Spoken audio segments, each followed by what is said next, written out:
Hello, everybody. If there is anybody. Right, let's see if this is working. Just need to shut down volume on another thing. Whoa! Yeah, we're working. Welcome to Pocket Women, Lockpicking and Locksport. We are here with Marson Locksport and Parky. Welcome in, lads. Hello. Hey, everybody. Hello. Does everyone in the chat know who Parky and Marson is?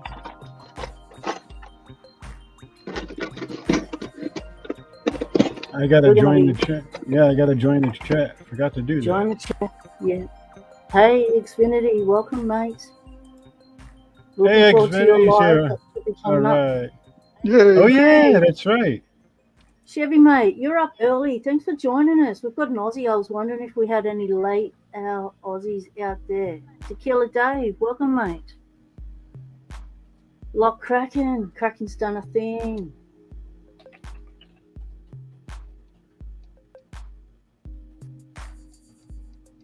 Yeah, I won't Yes, be you able to. remember correctly, Greg. Marson did just recently get their black belt. Indeed. Oh, really? Cool. Yep. Yeah. Nice. That's one of the things we're on here to talk about. Awesome. I'm surprised as well. Yahoo! Marson! Bam, bam, bam. Black belt. Thank you. Yeah. Oh yeah. I want to say other words, but I'll just stick with. Oh yeah. Yeah, this is a PG. If Right. we can keep it PG, that would be good. I'll try being an Aussie. It's not easy, I can tell you that much. All I have to do. You know, All I have to do. years of Sorry. practice, Go ahead. practice in my videos of trying to keep it PG, but you know, you get into a live, you start talking like you would normally without censoring yourself, and things happen. So things happen. G'day, GK Man, welcome in. We've got GK Man, we've got McDonald Paul, just saw you pop in. We've got Greg.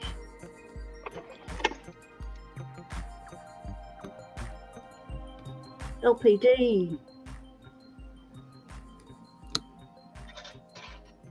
Tequila Dave.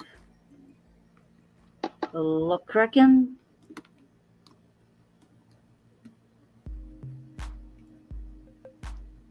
We got DIY DM. Woohoo! Trying to use the buttons here. There we go. Who else we got scrolling up? We got Lady Locks in the chat. Lady Locks will be your moderator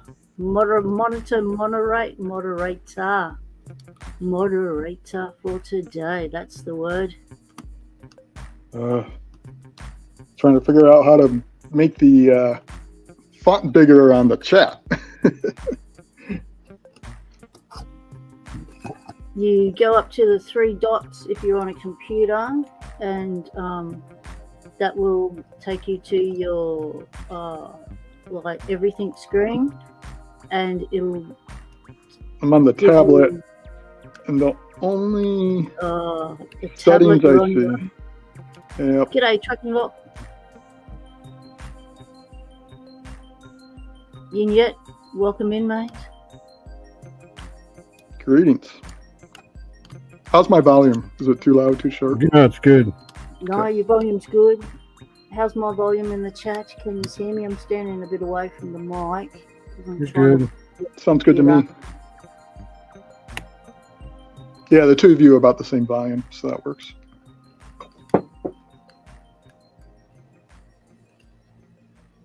Yeah, Kraken. I try to be. That's the go.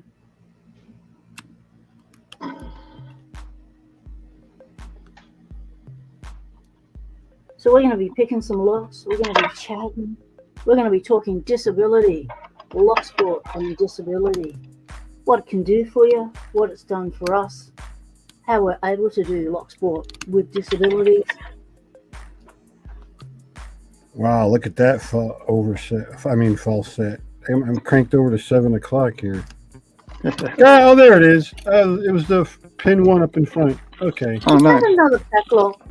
Did you just crack another pack lock? No, but you said grab a comfort lock, so I grabbed the 98 Pro. A 98 Pro is your comfort lock. Oh, this one is. That's a Kraken, isn't it? Yes, it is.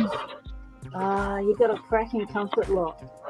Well, my comfort lock at the moment is this beautiful Abus 83 series C D 58292 letter that I got from LPG. It's got some nice fitting, and it's a lovely pick.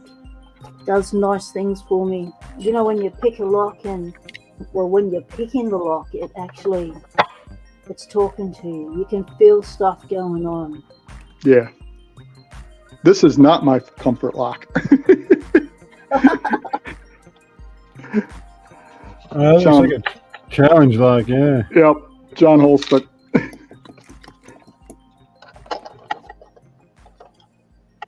Only just got it. Luce sent it to me.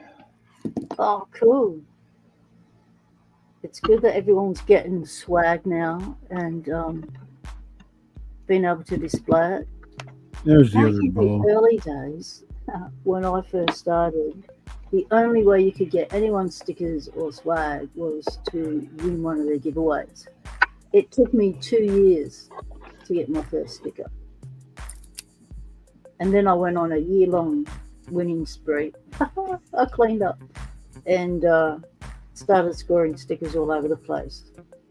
And also the only way you could get stickers and swag is if someone decided they would send you a package.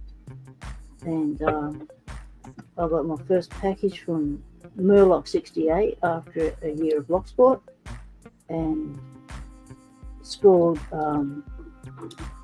package from Paul Springett that got me going with new locks and difficult locks, and because I brought all these locks when I first started because, you know, I like the look of them. They were nice and shiny and big, and I thought, yeah, I can pick this Chinesium laminated lock. I'm going to go buy some lockards and I'm going to be able to pick them, and off I go because they're nice and shiny. I'm going to show them on my channel and do all that. And then I realized, you have to crawl before you can walk. And I needed to find some other locks, and that's where Paul came in and scored me some locks I could actually pick. And yeah, my brother-in-law gave me I call it the rabbit. It's one of the locks that's on my banner, and it was the second lock I picked, I think, and it was an old brass padlock, and that's where I fell hard for brass padlocks. But then, you know, I fell for the Lockwood C45, the nice shiny, and then I realised that falling for shiny locks was a thing in Locksport. It didn't just happen.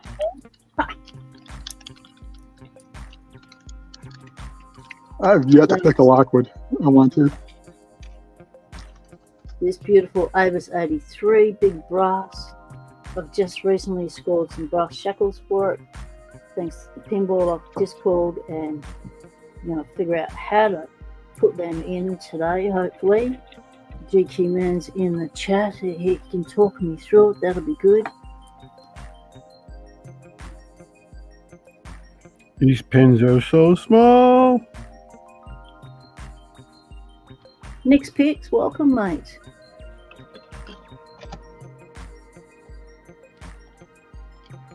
Hoping to be on early enough so that the English will still awake and don't interrupt their dinner. English don't like their dinner being interrupted. Now comes the fun part.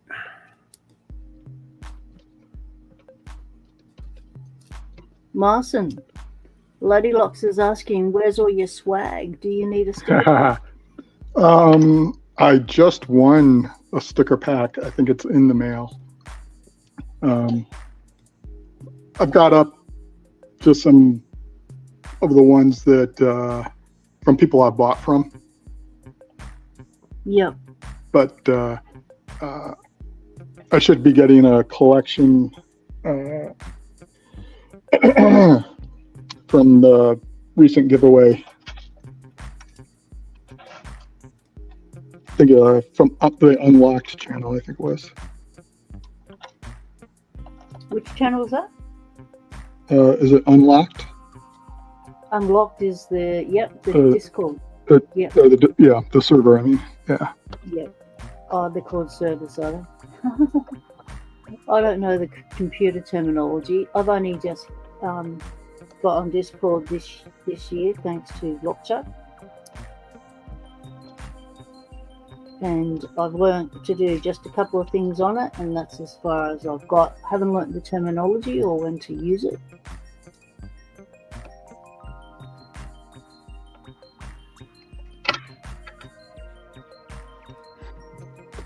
Yeah, it took me a while to get it figured out. I still don't have it all figured out.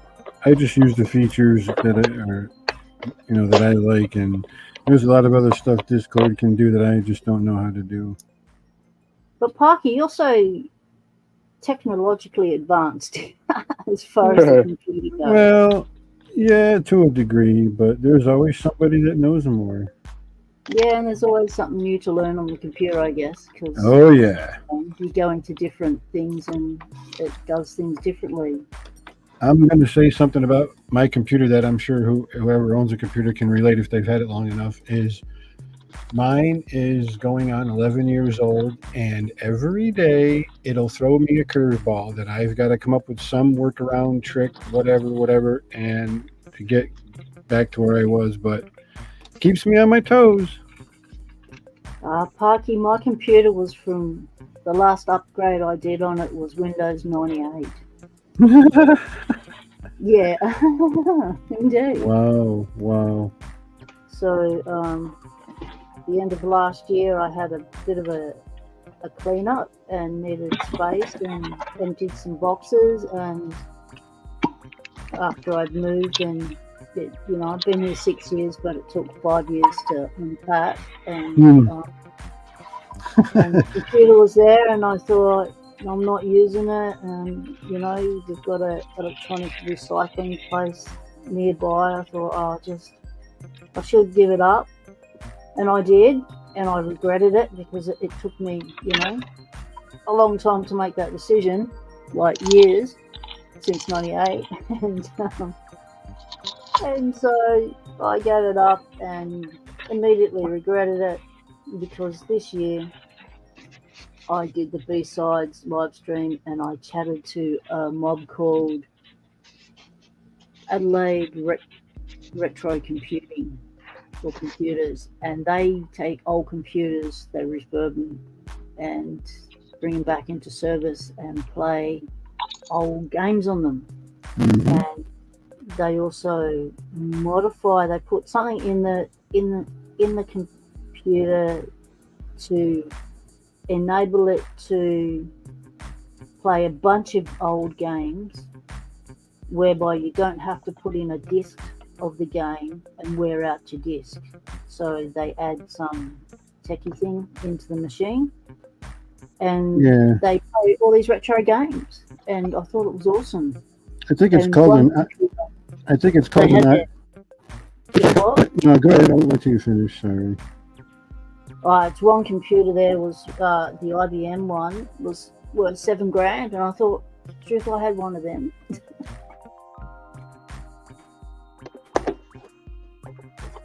To go on, Marson. I gotta say, one of the benefits to taking so much medication is you have a good supply of storage containers. Yeah. Yeah. They're really good. I store Casey. brass savings in mine as well. Yeah, I've got. Hey, Marson, I got them too. I got black, blue, green, yellow, transparent, orange. I got all kinds of colors.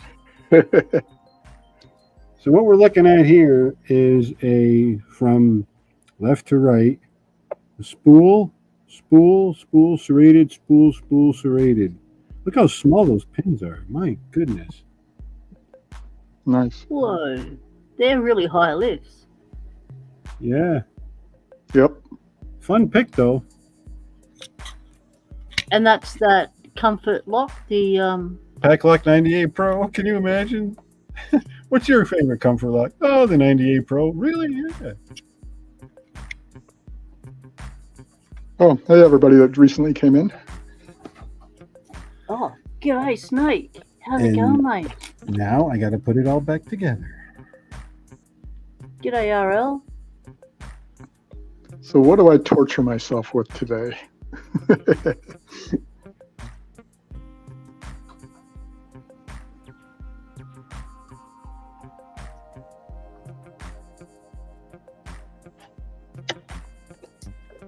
I really like your logo, Marson. How'd you come up with that?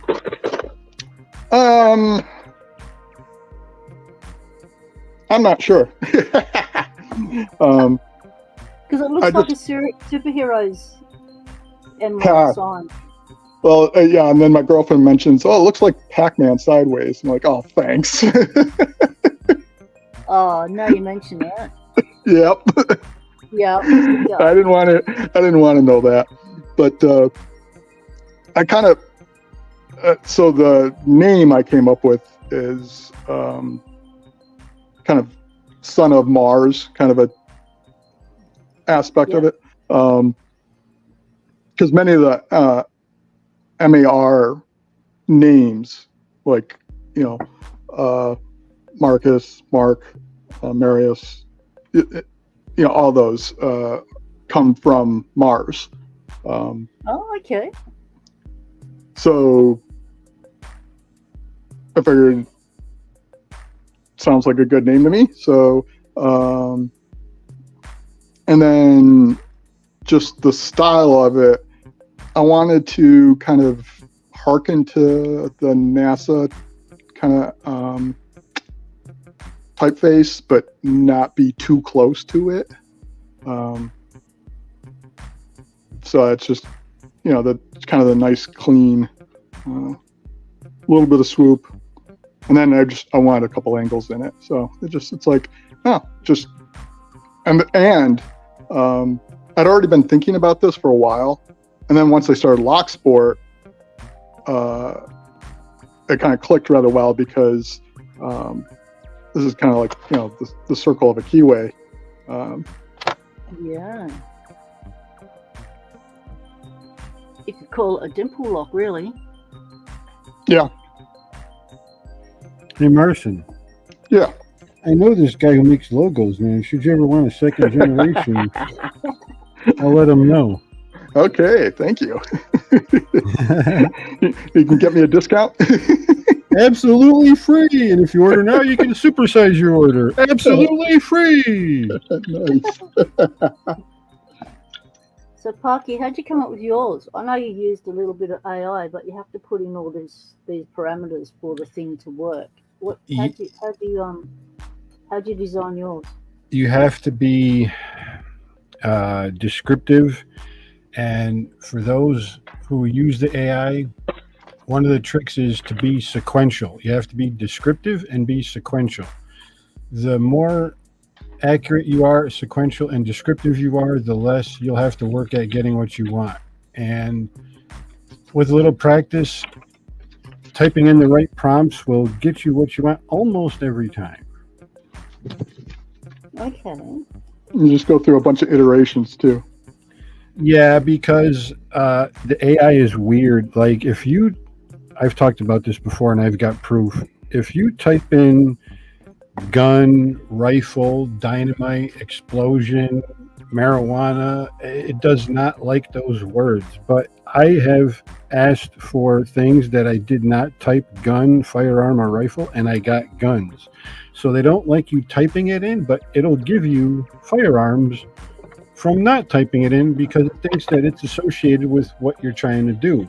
Like, for example, I made a logo for somebody that had a face of a bearded sergeant in the center, and because I typed in the word army and sergeant, it associated guns with that, even though I didn't type guns in. It gave me guns. So yeah. So you've got to do. Can you put in things and say, you know, don't put in weapons. Yeah. Don't give me weapons. The AI I use does not allow for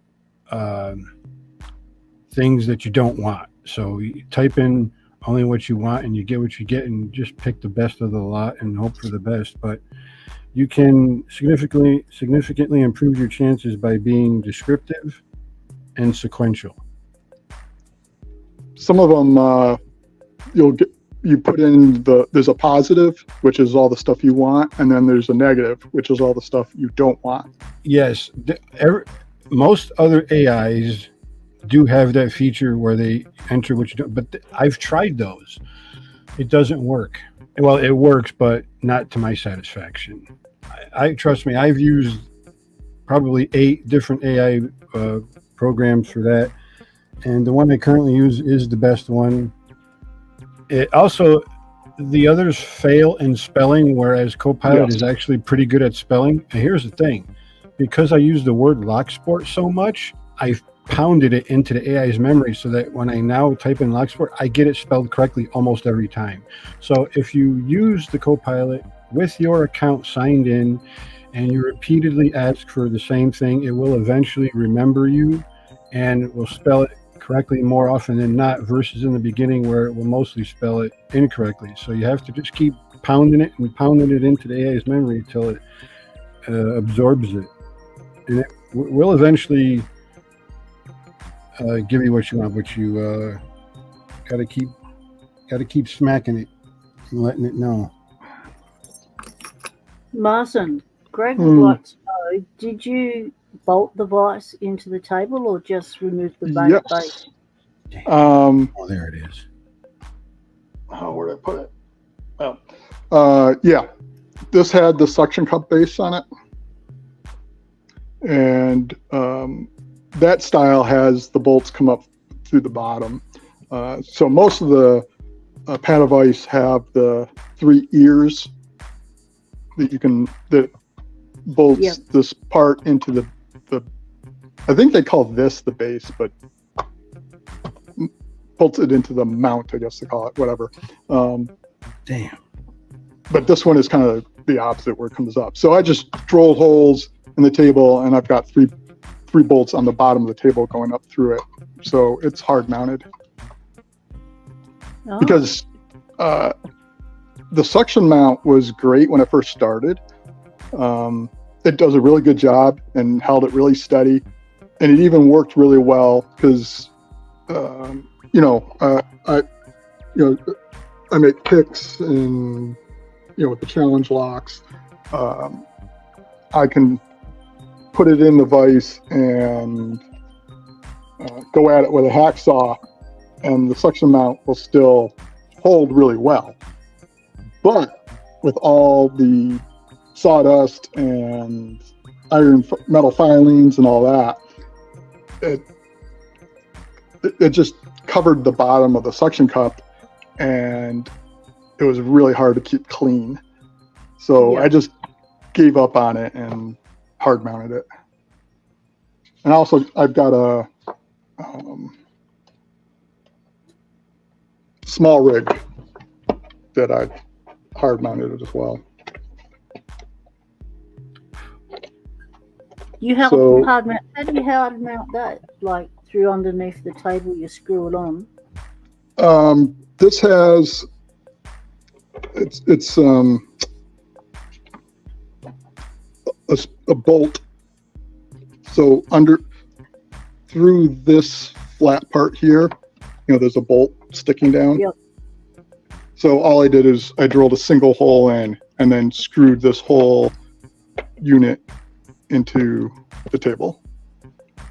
That's a good idea for making it nice and stable. Yeah, which I definitely need. So I found that this still is a little too wiggly for my taste for picking. So even though my intent was to use the pan of ice for the crafting side of things and use this for the picking, I still end up using this for picking most of the time just because this is so stable. And then I use this as a helping hand for gutting. So it's really nice for just holding the lock. And then I can, work the follower from behind while I'm using the tweezers in the front. And I have a less likely chance of just having pieces go everywhere. Hey, I lost my spring. Guess where I found it? Where? Look, I lost my spring. Guess where it was? Peekaboo. Hello, I'm over here. Yeah, it's a good, right? It's handy. Good place for it. Because when I lose a pin or a spring, God forbid, right? But I always think the worst that it's now flying halfway around the world when really it's just stuck in your tweezers or stuck in somewhere else. So you both have got, like, Parky, do you pick a device as well? Yes.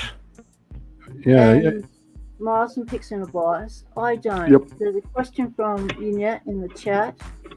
Did anyone compare the Panavice 250 versus the 350? I'll probably just get the half crate $20 one. Well, there's a few things to consider. Some of these vices are taller than other vices, like the Bessie is taller than the Chuck vice.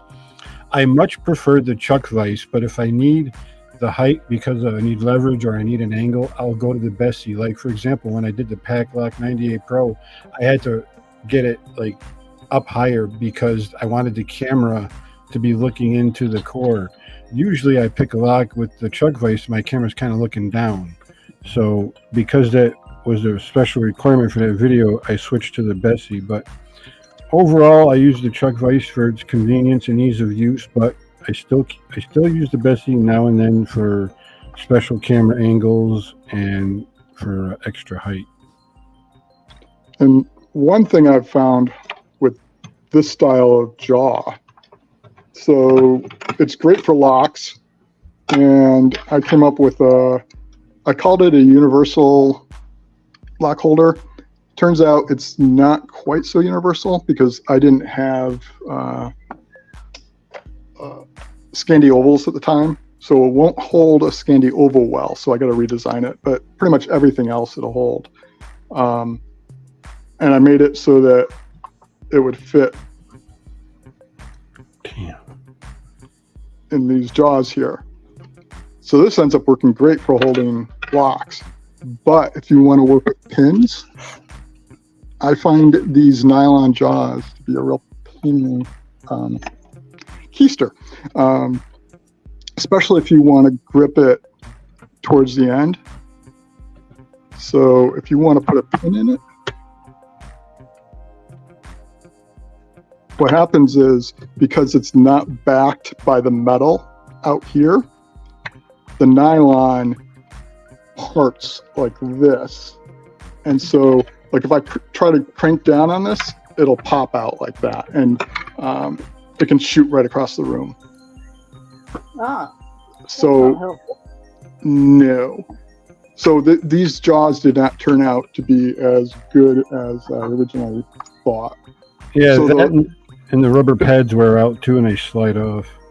So that type that has the really popper one that comes on that the big base, and it has the ones that come up like this. Yeah, and I think it has rubber grips instead of the nylon. Those have grooves cut in them on one side of them. You can turn them around. So those will be a lot better for holding pins. So if you're doing more than just holding locks, you might want to consider that head instead.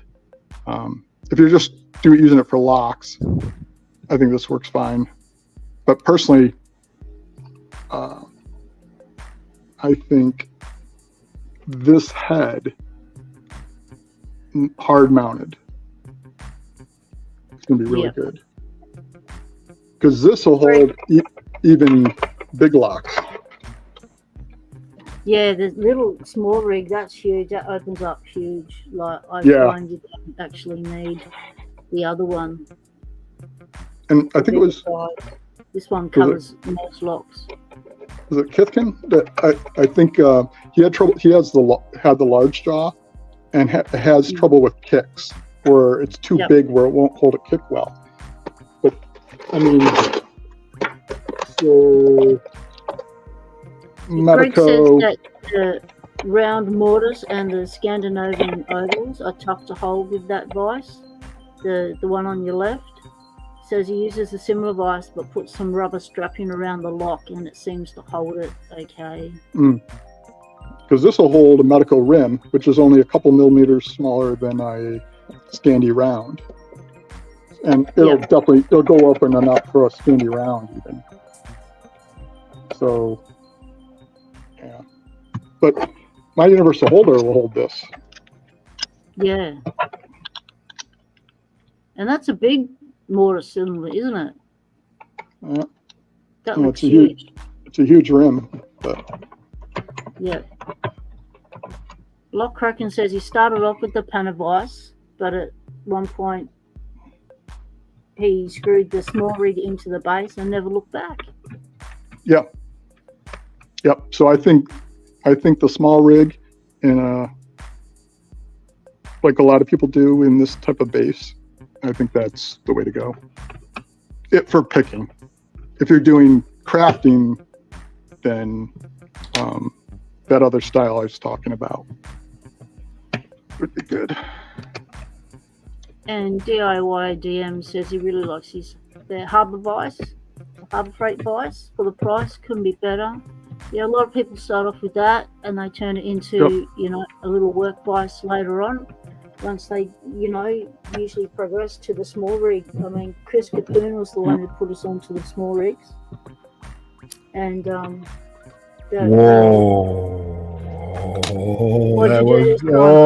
I almost had a GD. So, yeah. So, that holds it.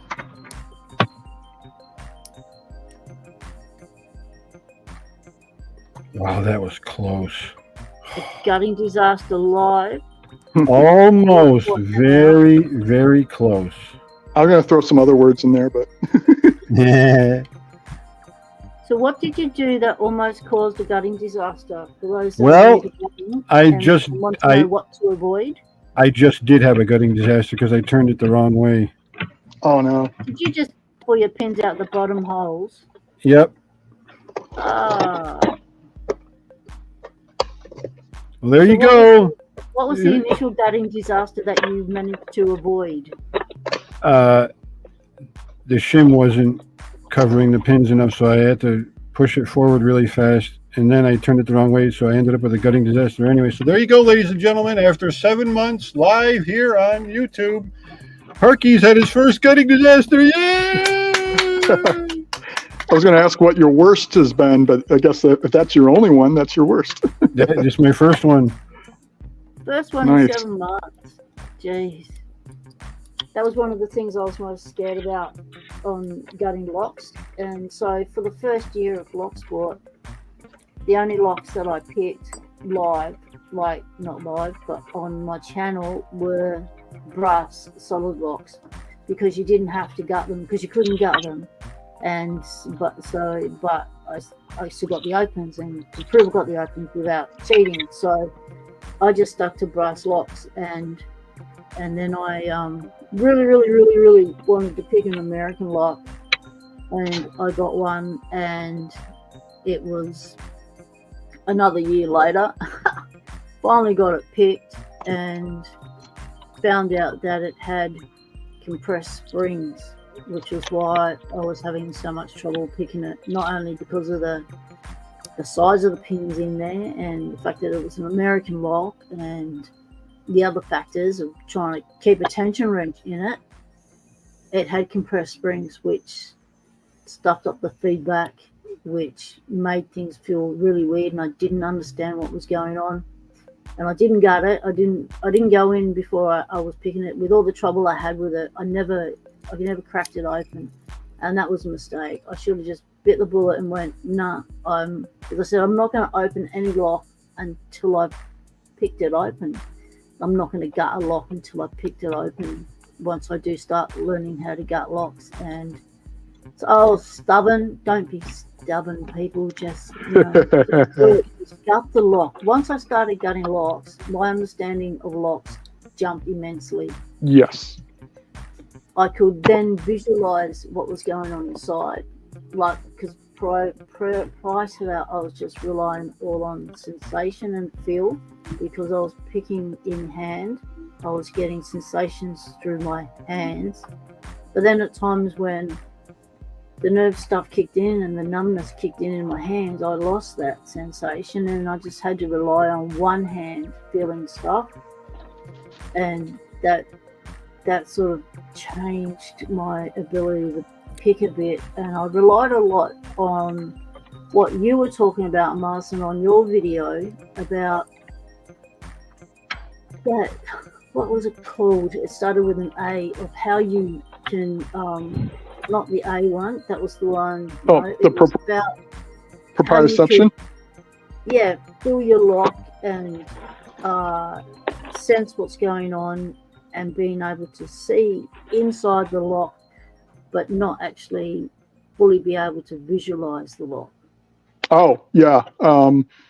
Because I don't know if there's actually a word for that part, but I was calling it, like, in the way people visualize, I called it kineticize, just because you created the word. I was, rather than imagining the feel of it or the visual of it, it's translating the feel of it. Because it's like, I can close my eyes and I can feel the surface of this, and it's less that I can visualize what the surface of it looks like. It's more that I've now got like a 3D model of it in my head, and that's what happens when I use the end of a pick to feel the inside of the lock. And that combines with the whole proprioception, which is the ability to tell where not only your body extensions are, but things that you're holding. If you know how long they are, you can use that to feel the end, and then you can feel the details. Yeah, when you explained that on your video, I said to my wife, listen to this. This is what I do. Listen to what he's saying about traveling the car. This is exactly how I drive the car. This is what I do. But I combine the both, because I'm able to visualize and sensationize, I guess, kineticize. Because everybody can do all of it. It's just some people prefer one over the other sometimes. Yeah, I call it, like it's one of my superpowers. Like I know exactly where I am in space. I know when I'm going to hit the walls when I walk down the hallway, when I lose my balance. I know they're there. I know exactly where they are. I know where I put the table and chairs, so that when I walk through the house of a night time, when I fall over, I know exactly where to grab, what's going to hold me up, so I don't hit the deck. It doesn't stop me from bumping into them, but I know they're there. No, I know they're there, and often I'll use them as a slide. Like I'll just push my shoulder against the wall, then I'll just slide down the hallway, because I often lose the use of my legs. My ankles won't flex, I can't bend them, and my knees won't bend, and my hips are locked. And so I call it a skate. I put on socks and I gate down the hallway, Yes. and I lean with my shoulder against the wall when I'm really wobbly, and I slide and skate.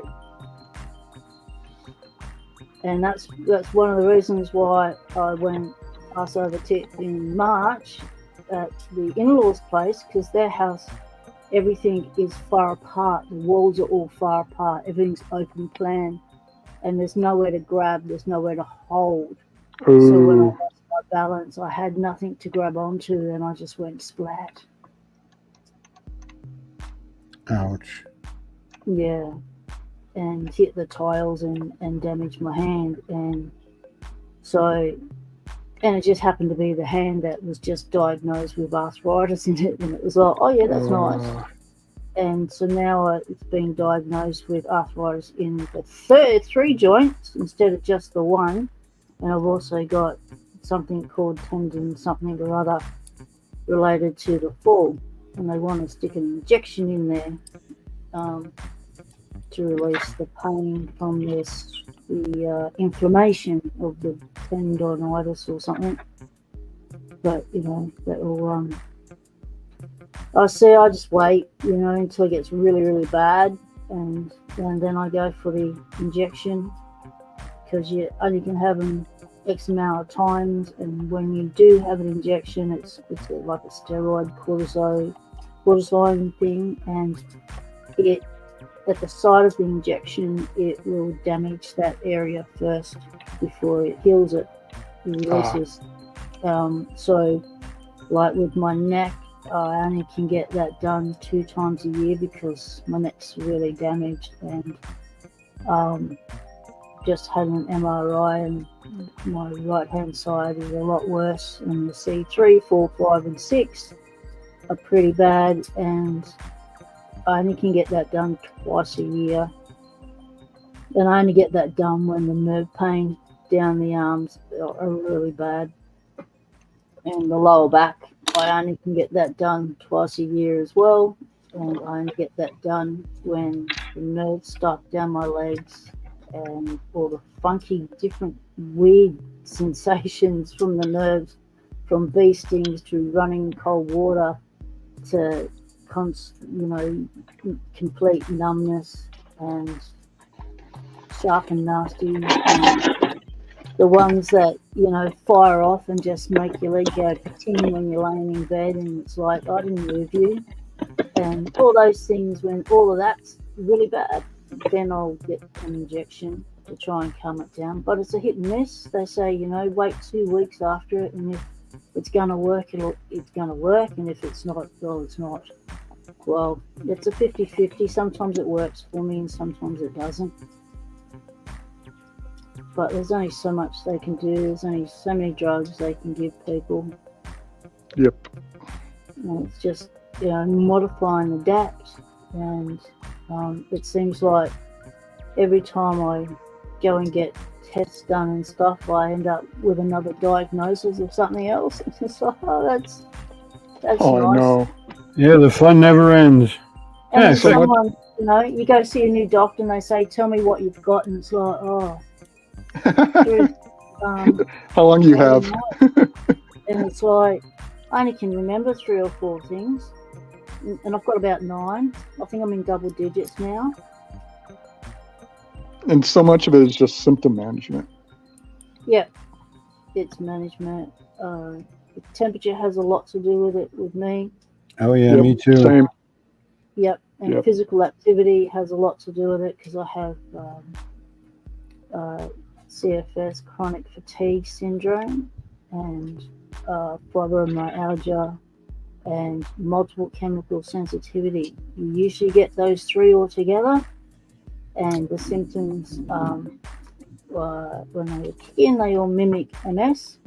I regularly get tested for MS, and it comes up, you don't have that, but you have all the symptoms. So it's nice to know. And so it's just... And there's a lot of symptoms.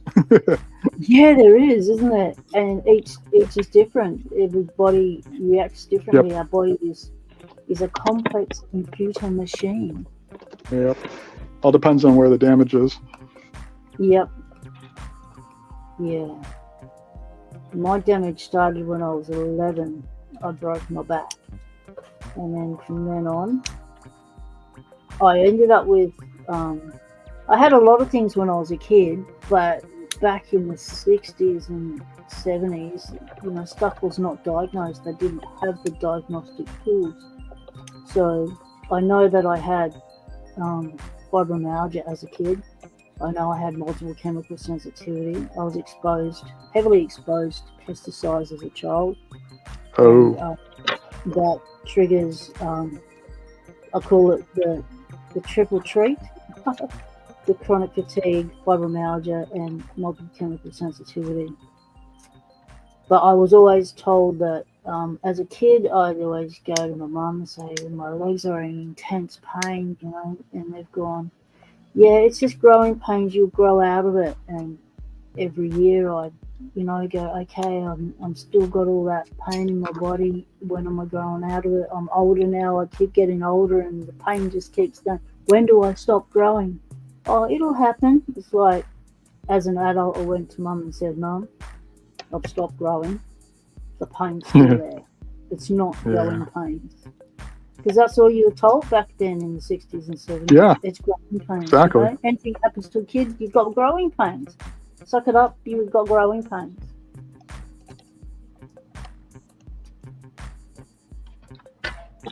But I got funky stuff like MTHFR gene mutation, which causes a whole lot of other line of stuff that goes on genetically with the body and interacts with the triple treat and the other stuff.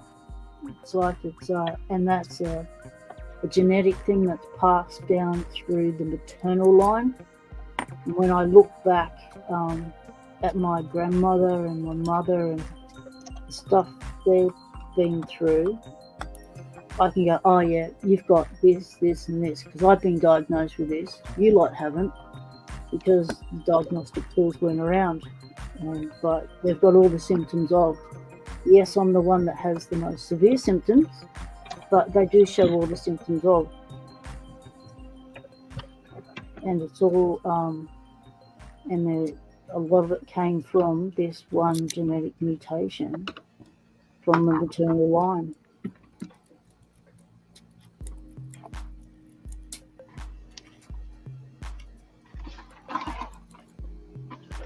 This is a DOM SKG 2-star, and I just watched Georgia Jim pick a DOM RN, and I left a comment asking a question about this one, and he said this one's different to the one he picked. This one, the one he picked, has tapered pins. This one has tapered pins and spools. So he said, I will drop into a false set, but then I feel like I'm going nowhere with it. It's those tapered pins. So to just keep picking at them, because the tapered pins, you've got to keep going back to them and giving them a little tickle. G'day, Lockheed, how's it going?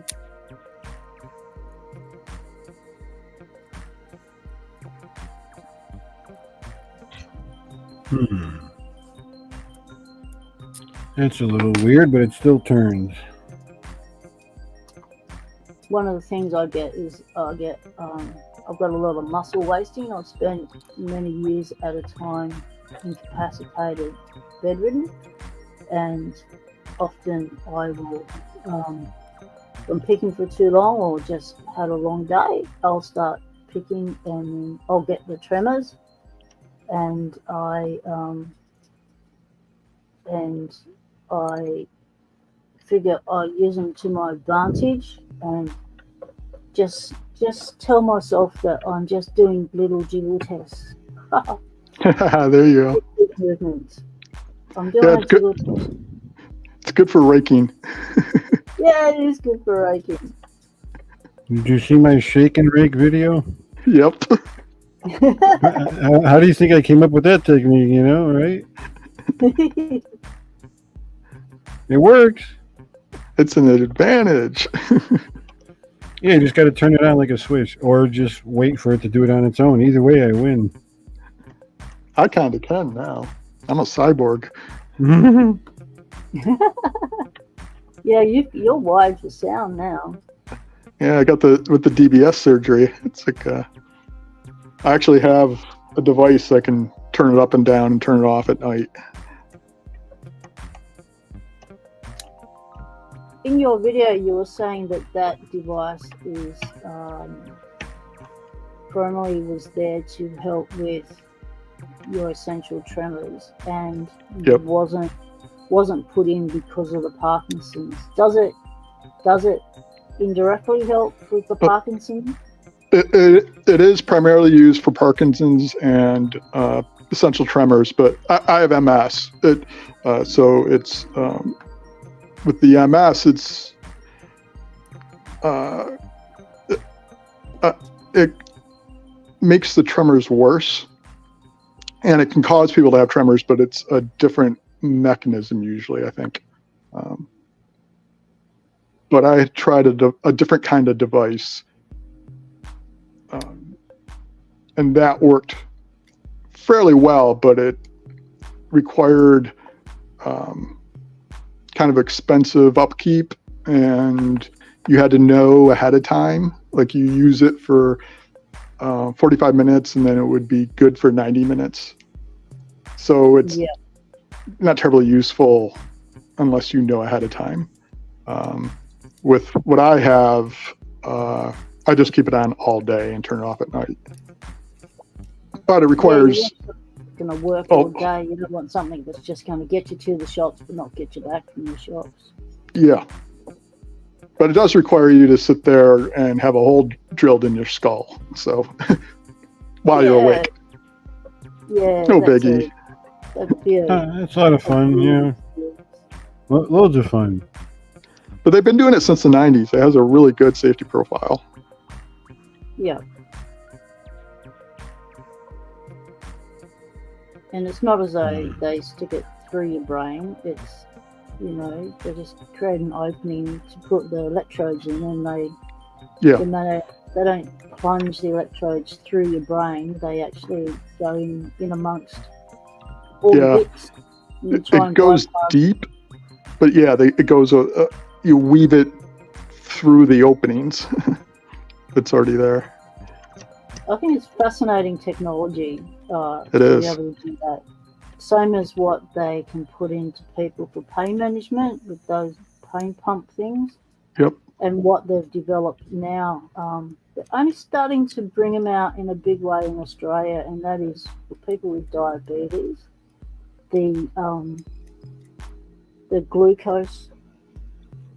Yes. Not the glucose. The testing thing. So they've brought out this new bit of tech that's linked to an app on your phone.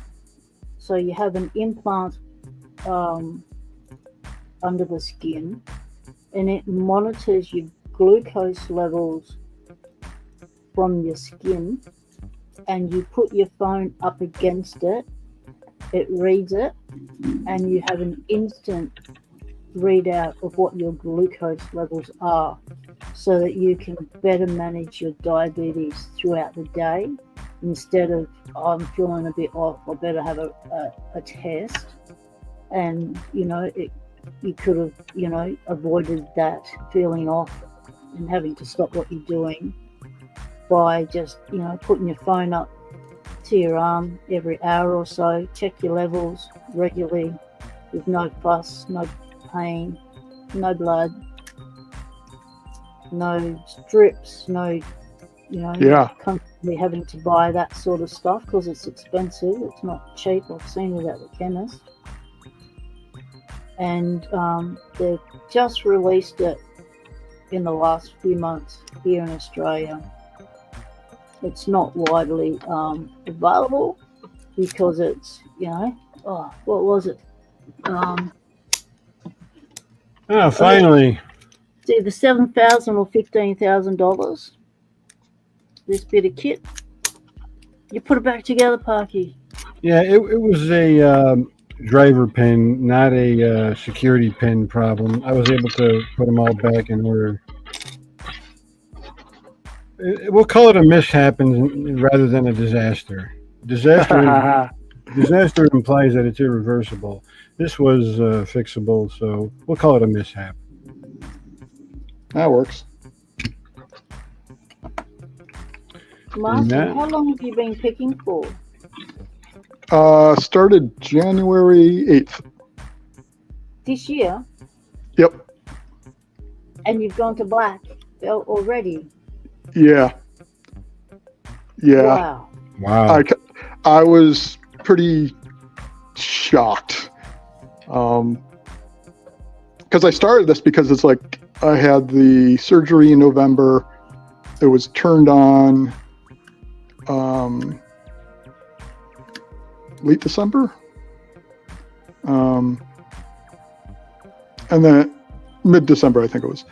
And it's like, okay, this is working great. I can finally do something with my hands again. Because I used to do auto mechanics. Can't go back to that because I can't crawl into the car or do any of that stuff. Used to do photography. My left hand isn't stable, so that's still going to interfere with the camera. And I can't, I like to shoot people and especially I like to do like children portraits. Clarify that. What's that? Yeah, yes. Yeah, I was thinking the same thing. I like to photograph people. Yeah. But especially, like candid portraits and and I can't walk around and do that anymore. There so it that's is. out. Woo. All right. Completed the cycle. Pick, gut, reassemble, pick. There we go. Nice. So yeah, and it's like, I had gotten a cheap set back in the 90s. And I'd raked a couple locks, but I hadn't actually picked anything. And then it just kind of fell by the wayside. So I was like, I should start doing that again. I couldn't find the old picks, so I just ordered the Tool Necessary 9, which is pretty similar to the Genesis set, and then started picking. And I bought a yellow and orange, and they arrived like a day or two after the picks, and I got both of those open the same day. And then it's like, okay, I guess I should buy a green. So I got an 1100, got that open 45 minutes after I opened the package. It's like, okay, so I need blue. So I bought a Best SFIC, but it turned out I wasn't thinking, and it was keyless and in a housing. And so I had to pick it to control in order for it to count to blue. So in which case I would get purple anyway. So, and basically the lock just didn't want to budge. I could get it open, but I couldn't get it to control.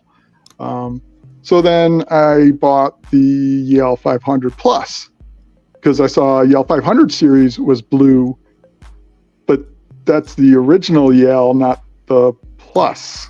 So that didn't count either. So then I got a Goal S, and that I got open the same day as well, and that counted. Marson, I gotta say, you got a lot of nerve going to black belt that quick. But then purple took me over a month. You've done purple. You're up to purple. No. The 90A Pro was a blue belt lock, but I don't have the ability to make custom pins for a challenge lock. So I'm like honorary blue belt, not official by the LPO. Until I make a challenge lock, I'm not blue belt yet. But I have picked a blue belt. I think as far as picking goes, you can keep going. And I think you should talk to Ahmad and explain. I saw when you posted about that. I think if you explain in more detail, they might be able to come up with another way of going about it. Because I reckon the stuff that you're able to do in creating logos for the Locksport community, that is itself a Locksport skill. And I mean, I think yeah, that'd probably be good for a goes black belt for quest. the blue belt. Thank you, people. Thank you. It should be replaced with something Yeah, is within someone's capability. That also is like a quest, like they have with black belts, quests. I didn't want to be presumptuous and say my opinion about what I think the LPU should be, but now that we're talking about it, it would be nice if they offered a sort of honorary type of ranking for those who can pick those locks but not make challenge locks like milling and tooling and pinning and custom key cutting. And all. I can't do that stuff. I can pick the locks eventually, but I can't do that other stuff. Yeah. I agree. Yeah, did you see that? Did you just pick that? You did. Well, I jiggled it in like a couple of seconds. I'll try to do it again. What pick are you using? 5 crested rake. Yep. If you catch it just right, wow, sometimes it'll do it.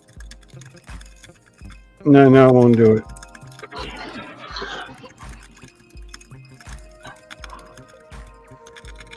I did it yesterday. It was really funny. I got it on video. I was shaking so fast that it gave the illusion that the camera was sped up. There it is. Got oh, wow. it. Yeah. See that? Yep. You're beating the frame rate. Yeah, I was going to upload that video just for that reason. So I was going to wait for the comments and see if anybody thought what I thought, that it looks sped up when it's actually not. And so just for laughs, I wanted to upload it, not for anything else, really. Yeah, do it, because I remember Sheila L, an Aussie, did a video doing exactly that, saying he had a superpower. He could pick this lock so fast you wouldn't be able to see him do it, and he did exactly that. He beat the frame rate, and it was awesome.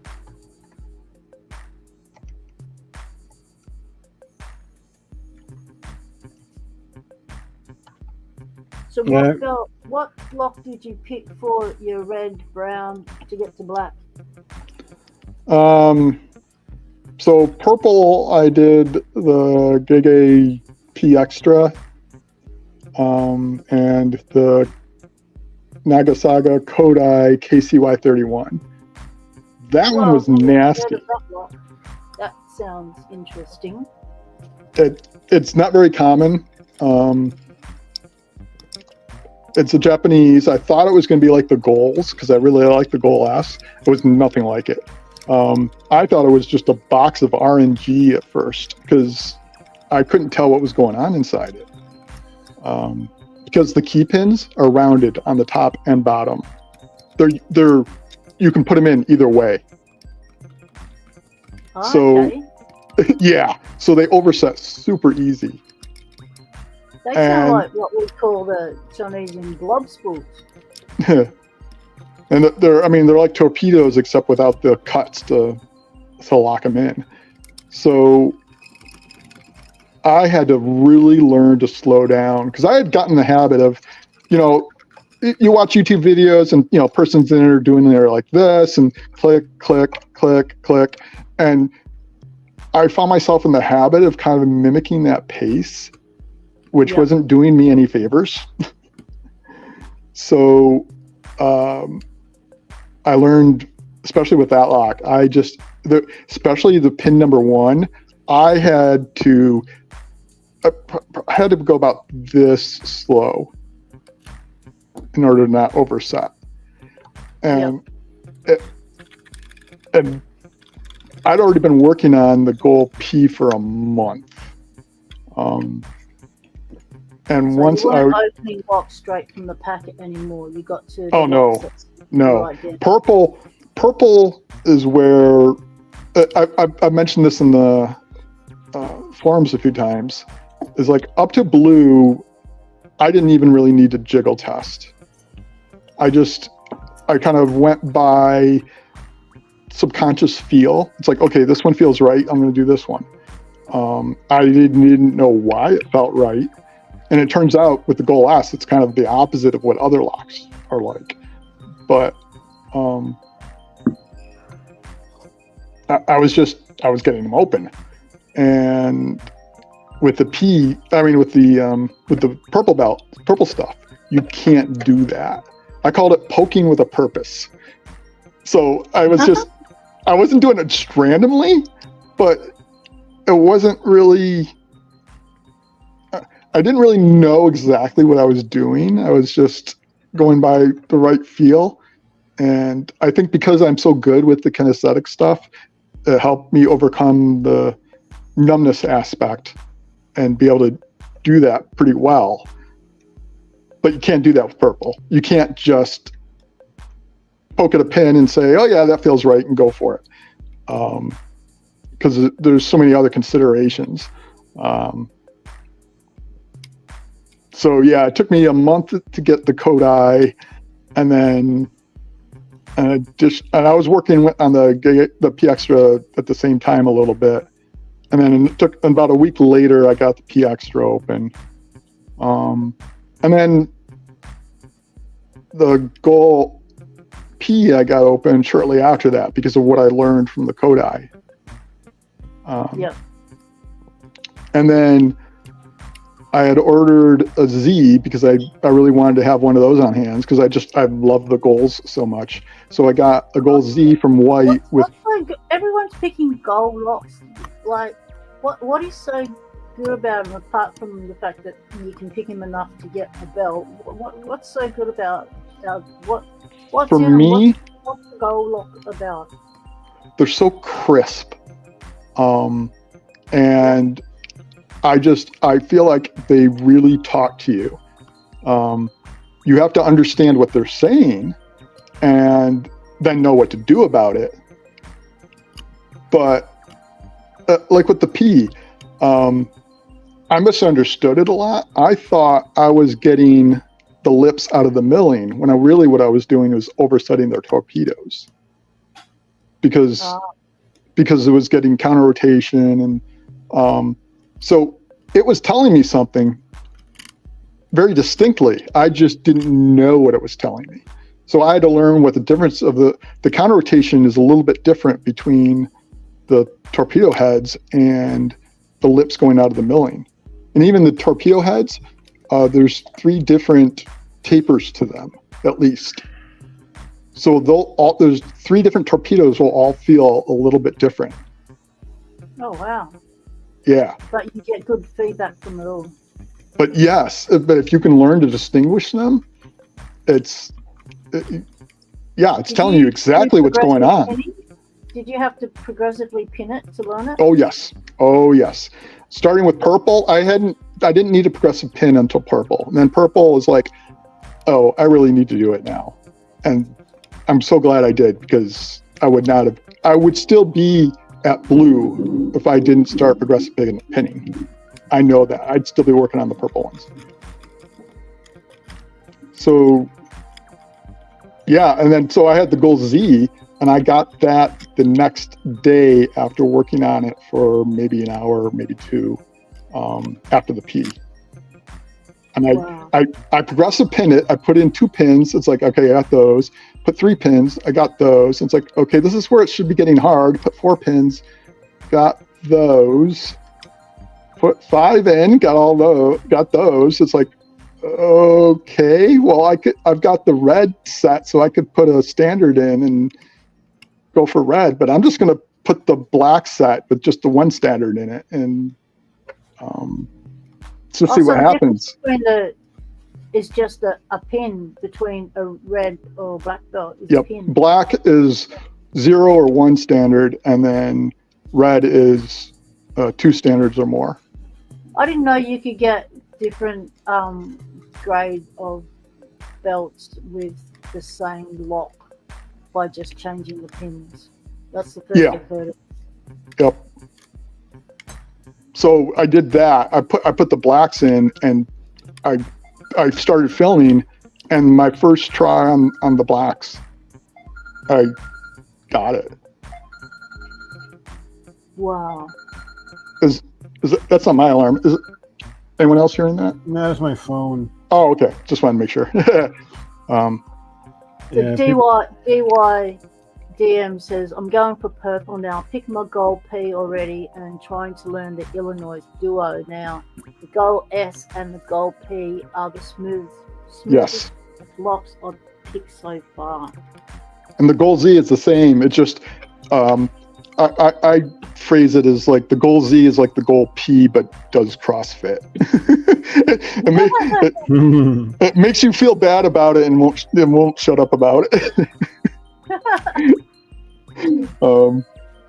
But yeah, it's they're wonderful. They're not hard. So some locks are hard because you can't tell what's going on. And for me, the Kodai was like that to start with. It took a lot to figure out what the hell was going on with that. With the goals, it's because they have such tight clearances.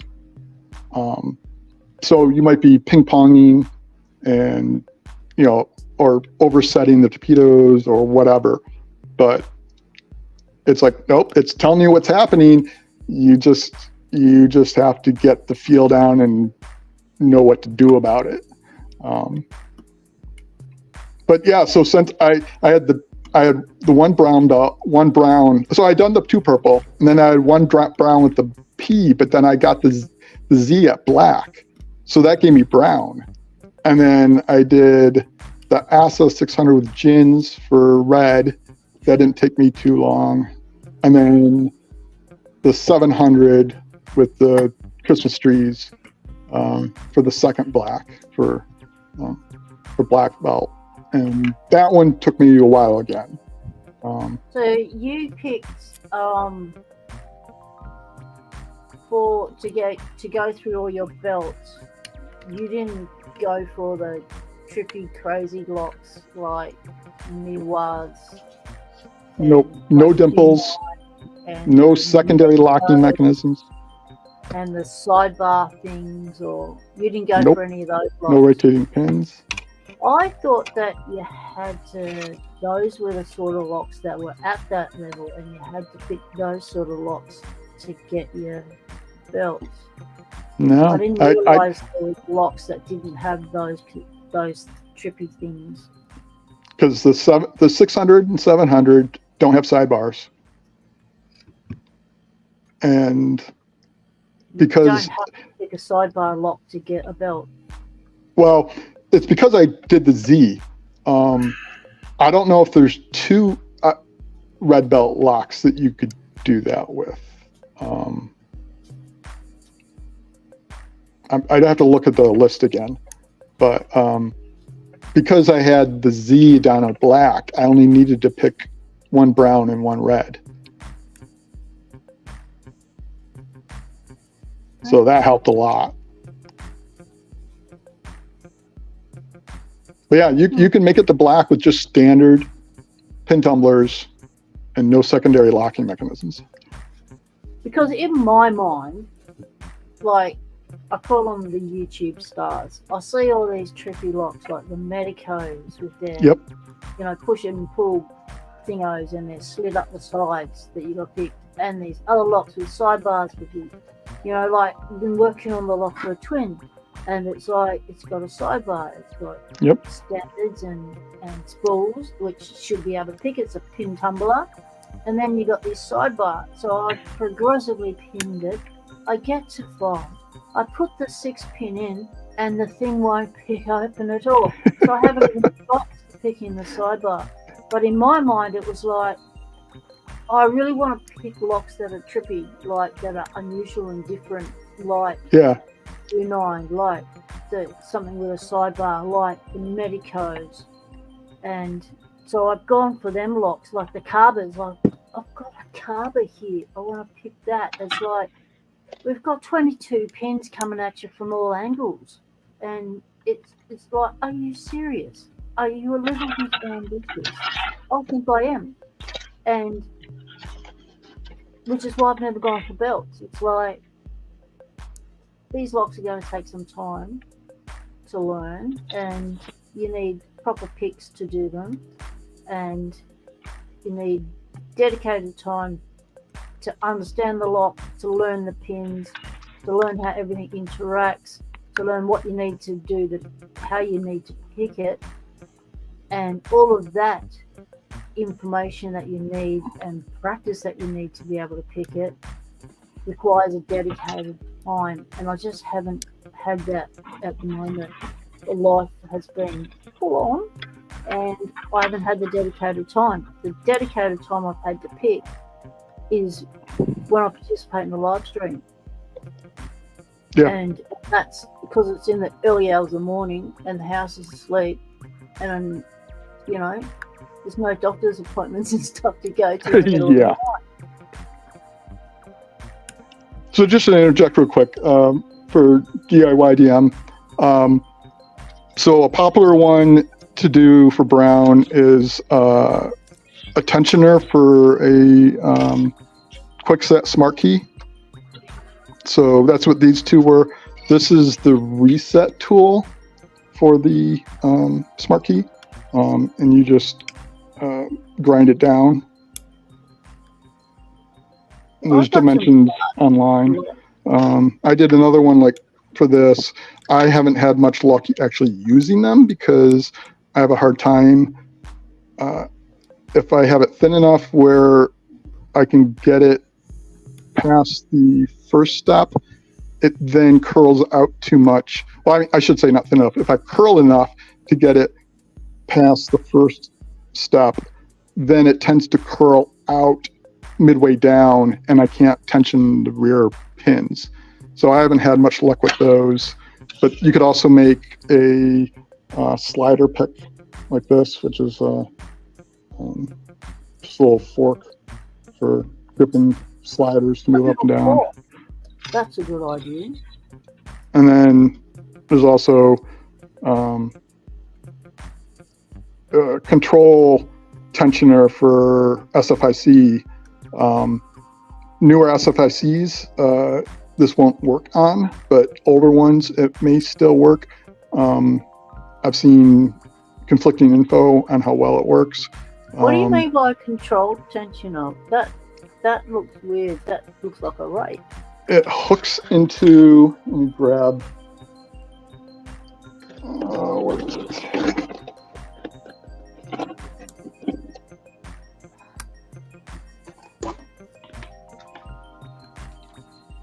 So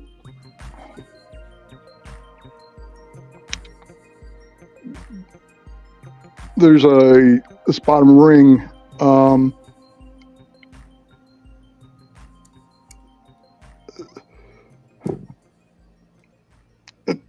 don't know if the camera will pick it up, but stepped just a little bit back from this silver portion here, you can see a brass portion. It's a couple millimeters back and it's just a little bit taller. That's the control sleeve that goes around. And there's holes in the bottom. So that's what these pin parts are for. So you put it in and it hooks. My hands are shaking a bit. Those pins will hook into the holes, and you want them only just deep enough to hook into that thin sleeve and not all the way down into this part of the housing, the silver ring right here. It's just that about 1 millimeter deep control sleeve. And if you can tension on that, the idea is that you're now just tensioning the control shear so that when you pick the pins, you're more likely to get it to control than you are to open. Because I've got some best locks, but they don't have the body, they're just that silver bit. Yeah, well, that's the problem. I don't have, it's in the housing and I don't have a control key. So there's no way for me to show the pins on the bottom. So I couldn't use this for blue because you don't need to gut it, but you need to show with the pins through the bottom holes to verify that they're all populated in order for it to count for a belt. So what I did is I drilled out the side and use like a screwdriver to try pressing down on the control lug and tension it that way. And it will tension, but I'm not having much luck at getting it to control. So that's the other thing. It's like, even if this does work, if the lock is old enough and you can tension on there, you still may not be able to get it to control because there's no guarantee that you're getting the pins correctly. So I really I don't recommend SFICs for belts, because I mean, they're fine to play with if you want to play around with them, but unless you have control key or it's out of the housing, you may be pulling your hair out.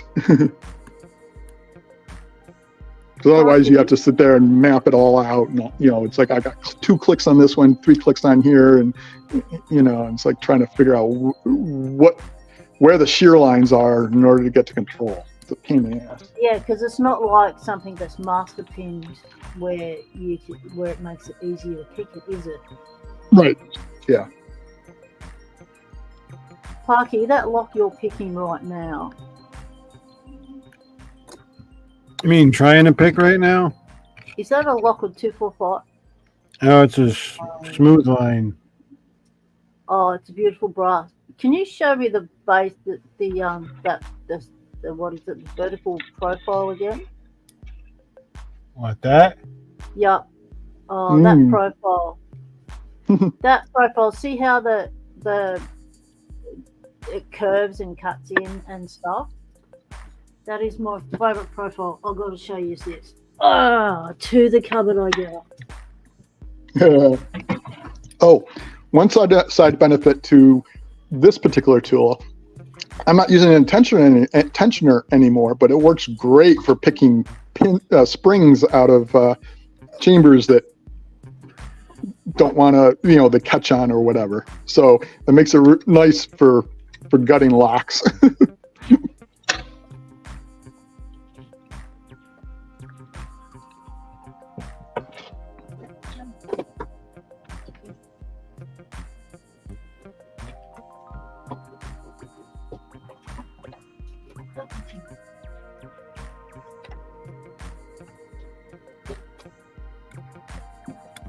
Excuse me. Oh, you're moving.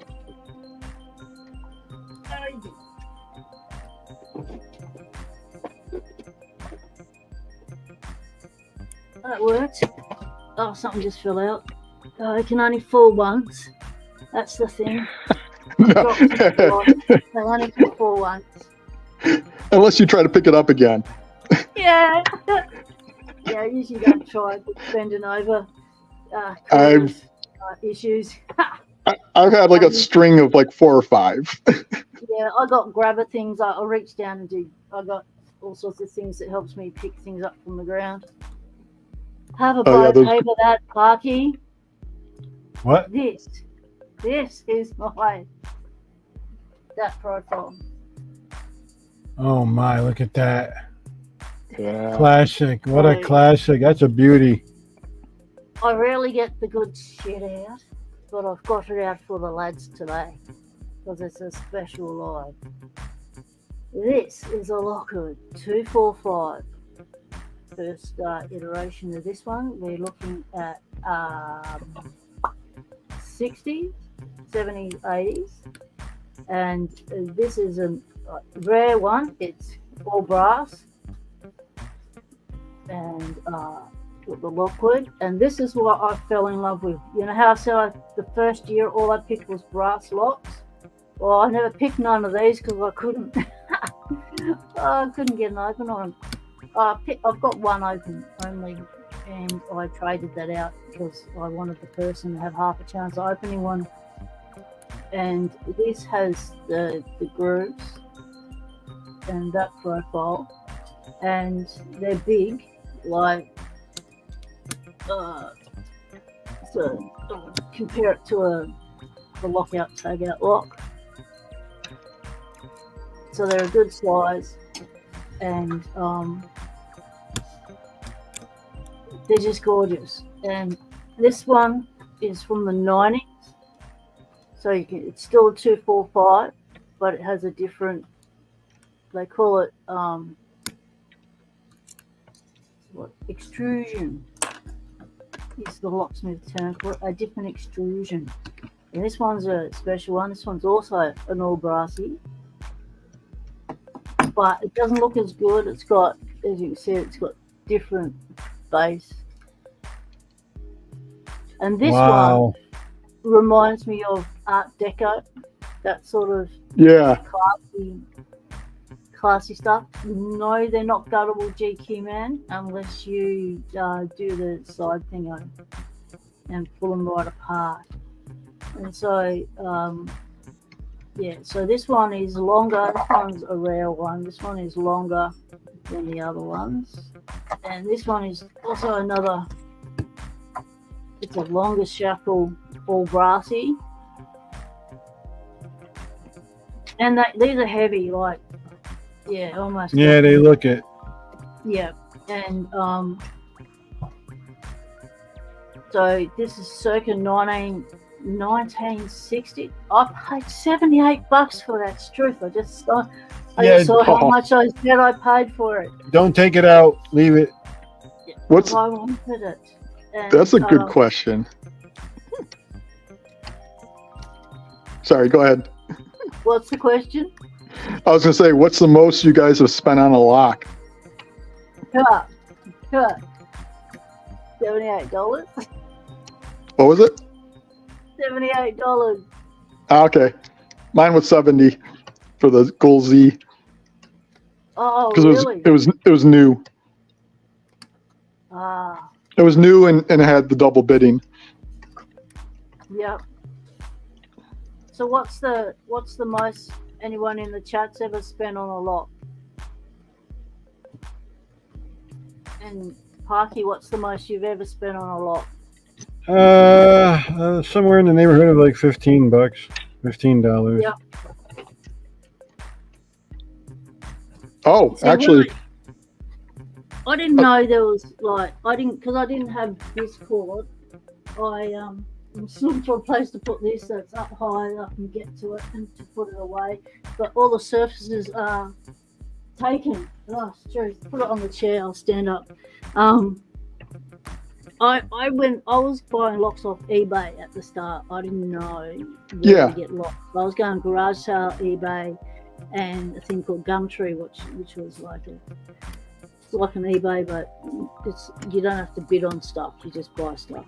And so I would troll those, and I'd always outbid and stuff. And then on this one, Paul Springer told me a tactic that he did. He just put in an outrageously high bid and knew that he'd win the bid. Yeah, people would give up, right? Well, I thought I'd do that one day to get this lock, and I thought, yeah, and I did. And then when I came back home and looked and said, because I always miss the auctions because I never kept track of time. That's the only thing I can't do is I don't know what day it is and I lose track of time easily. And and I realised I'd won the bid and it was $78. I almost hit the floor. It was like, you're kidding me. I just spent $78 on a lock. I'm going to keep that quiet. Ooh, 150 is a good number. Yeah. I forgot, I haven't paid for it yet, but I'll be getting a Mercy retired Ministry of Defense lock for $85, I think it is. Wow. It was a group buy, so I forgot how many. It's a lever lock. I forgot how many levers it has in it. I haven't done one of those before, so I got that in I think it's a black belt 4. So, yeah, I probably won't be getting it anytime soon. But there's also a detector. Oh, those detectors! Oh, yeah.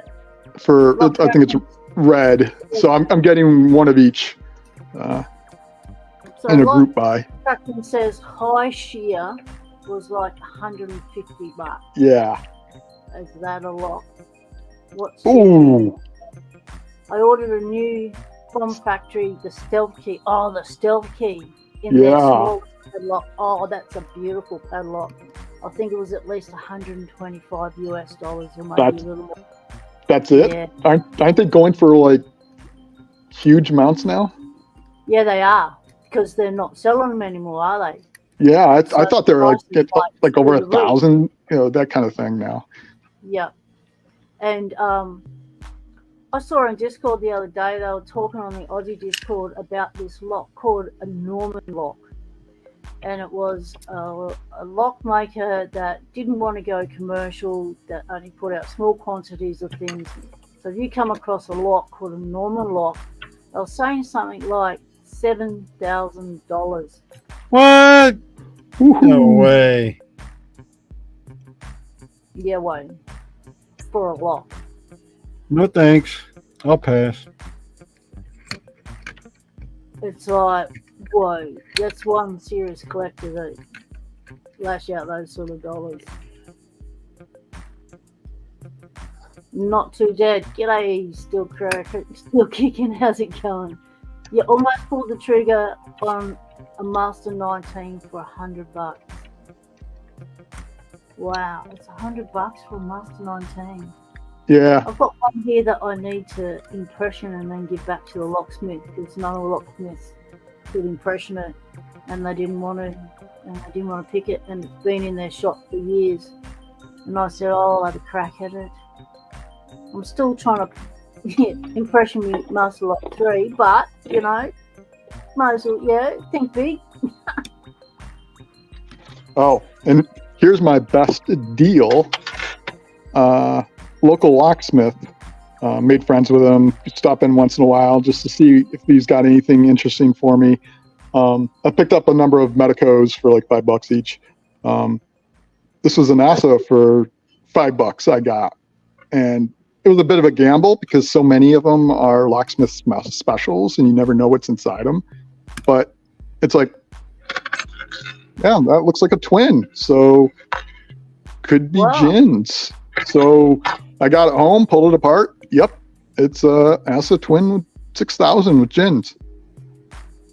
Wow. So $5, and this is like what 50 or 60 now. Normally be worth. Yeah, I think it's like around $50 now. Wow. Yeah. So 10%. That's pretty good. Cleaned up nice too.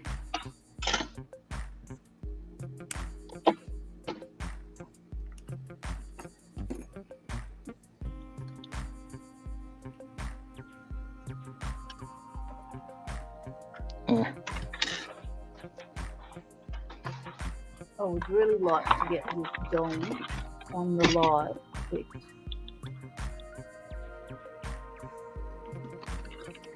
Because I put back together my little multi-lock, and it's just it's got spools and standards. It's not a pinning pin or anything. I didn't know multi-lock made just basic like pin tumblers like in this profile of a what do you call these? Dimple lock. Yep. And it was squished at the side, and so it was all binding, and I folded it all flush and made it all come good. So I did that. Now I should really close it and pick it. I've just closed it. I should pick it. Try and pick it now. I fixed it. I fixed it with GK Men's help. He helps me a lot with locks. Oh, nice. And it's good doing lives now because I get instant help. Like, he'll yell at me from the chat, like, don't do that, stop squeezing it in the vise. And I glance over, I can see it and go, okay, I'm stopping. And I don't have to make those big mistakes that I used to make on my own anymore. Those are tension wrench is good. Man, I'm not doing too good today. Yeah. I grabbed a bunch of stuff at random I haven't picked yet, figuring I can get one of these open. Oh yeah. You know what it's like on lives? Chances are we won't get anything open. Yeah. Probably. Not Too Dead says my best deal so far was picked up 3 Sergeant and Greenleaf 8077As and 8087AB for $10 each. Oh my god! Are you interested in selling any of them to a one of each would be nice. I've wanted one of those since I started. They are little mini safes in a padlock. I mean, who wouldn't want one? They are gorgeous. I've got Diggs looking out for me to see if he can find one on eBay at a good price for me in America, because I can't go on eBay. It's too tempting, and I don't have the dollars to back up the temptation. And so, you know, if you can't do, don't go. So I can't do anymore, so I'm not going. I've been burnt too many times on eBay. My first ever purchase on eBay was this lot. Oh, where is it? There. Let's put the computer screen down. Grab it. My first ever purchase, and this is when I learned a valuable lesson, because I never did the internet or nothing until I did YouTube. I never had a laptop until 6 years ago. Well, less than 6. Yeah, 6 years ago. Wow. I bought this. Let's go full screen to get the full effect of this disaster. I brought this, and it was a picture that was like this, and I thought, oh my god, that's one of the YouTube stars. I've been watching William Mansell with these big locks, with these big yellow locks, and I thought, oh my god, that's huge, doesn't it? That's under $30. I can afford it. It's in my price range. I'm going for it. So I went for it. I went to bed, and then I got it, and it was like big. Oh my god. Yeah, cute as a button, made me fall in love instantly, you know. That style is almost 100 years old, if not older. Yeah, it says Y&T on the back. And so I thought, oh yeah, okay, like, learn a lesson, ask for size next time, take a measurement. And then because I had thought it would be this big. Hey, Doc. So hey, I Doc. got the baby. So I got the big brother and the bubba. But it took another 4 years before I came across this. There you go. Yep. Wow. And it was only because Keyless Entry told me about some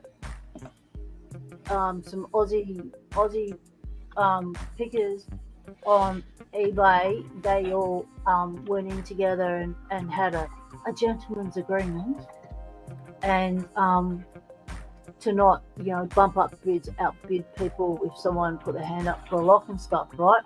And we were both from the same lock, and I found out about that, and he pulled out of the bid because I bid on it first. So that was the only reason I got it, was because I got in on the gentleman's agreement. Nice. Yeah.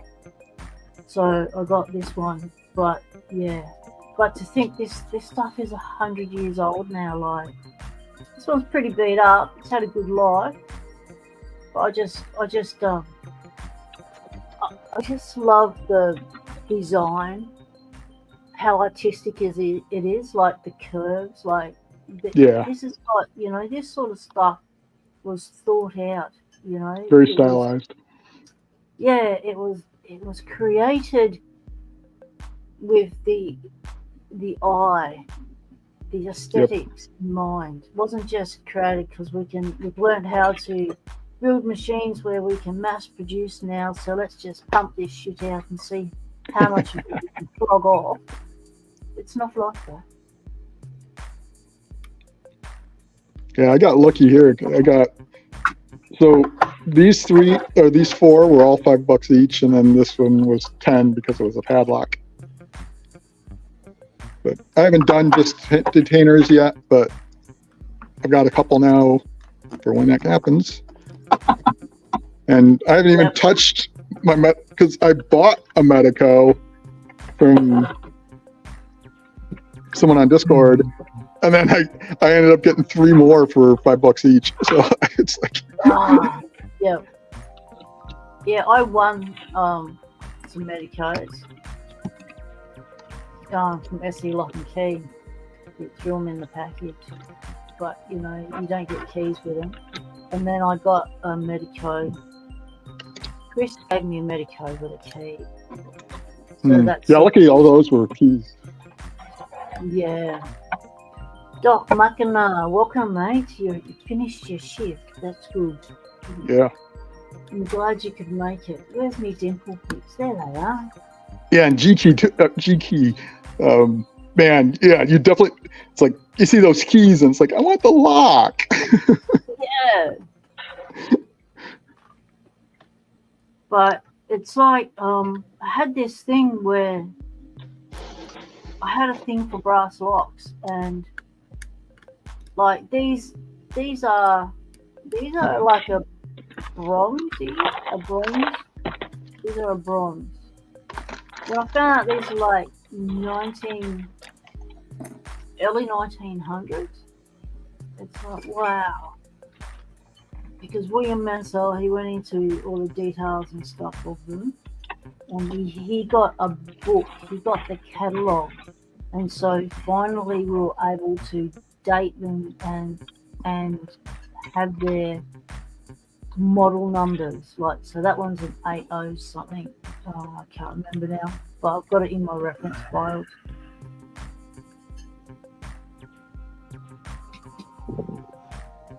But yeah, so I started off, with a love affair of shinies. Right. And it hasn't changed. In all these years, I still get the same excitement I got from day one when I get a new brass lock or a new shiny lock.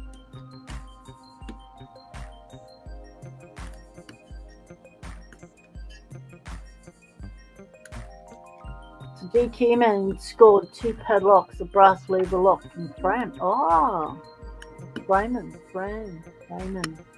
And a one he'd never seen before. Looks like a Ford door lock in a padlock. Oh, really? Does it say Ford on it? Because if it says Ford on it, that's quite a rare lock.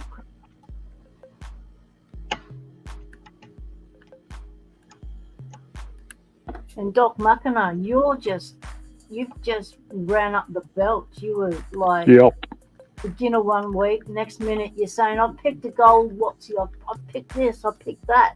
It's like, yeah.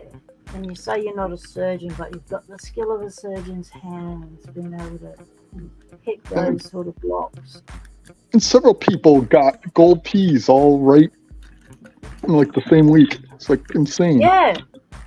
That's what I mean. I was seeing them everywhere, and I wonder what is the thing about them? Like, why are they getting people their belts? What's in them that makes it, beltable? Is that a word? Beltable.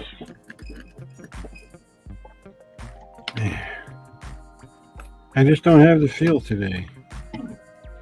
Yeah, some days like that. Yep, totally like that. And that's the days where I just go, okay, I'm just going to play with my locks. I'm going to pull locks apart. I'm going to fix the lock. I'm going to do a video and just show off a lock. I'm going to go to the salvage yard and buy some locks. Oh, yeah. If you were able to get stuff locally, where do you go? I go to the salvage yard, because it's my affordable place. So the guy runs it. We're pretty similar neurodivergent. and he is interested in what I do and why I was going there buying locks and stuff. And I told him about Locksport, and he was interested in it. And he watches my channel, and he sees the locks and what I do with them on my channel. And so he basically sells them to me for scrap price, so for the weight of the metal. And nice. so I can go in there with $30 and come out with a handful of locks,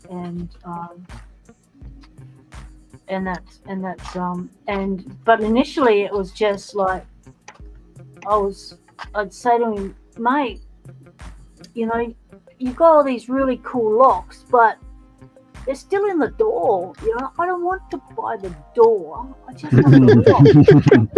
Right. Just show me the lock. And he goes, oh, no, because it's in the door. And it's like, next time I go, I try him again. I say, mate, that lock in the door, it doesn't have a key.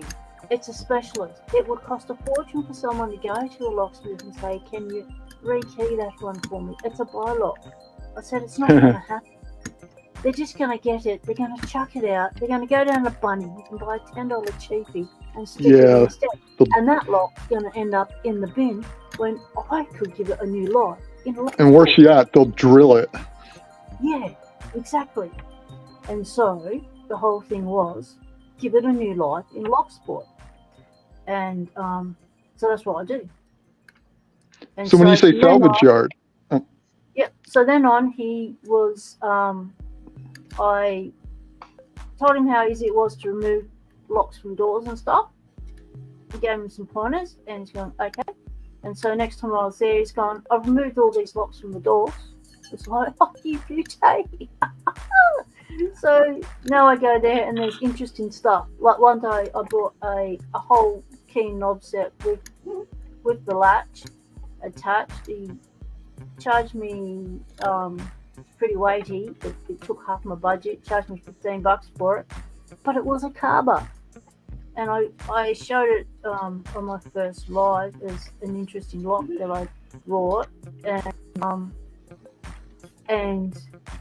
then I get a message from my locking mate here, Paul Springer, saying that carber key knob you brought, if you want to sell it to me, I'll buy it, because that actuator on the back of that is rare as hen's teeth. You can't get them anymore. Really? I'll buy just the actuator. And I've gone, mate, you've done enough for me. I'll just give you the lock. So now he's taking the actuator off and he's going to put that lock in one of those 245s I showed you. And it's like, You're kidding. You're going to do that? He says, yeah, do you want me to? And I've gone, yeah, do it. A 245 Lockwood with a carber in it. I mean, you're not going to find that anywhere. That becomes a rare as lock.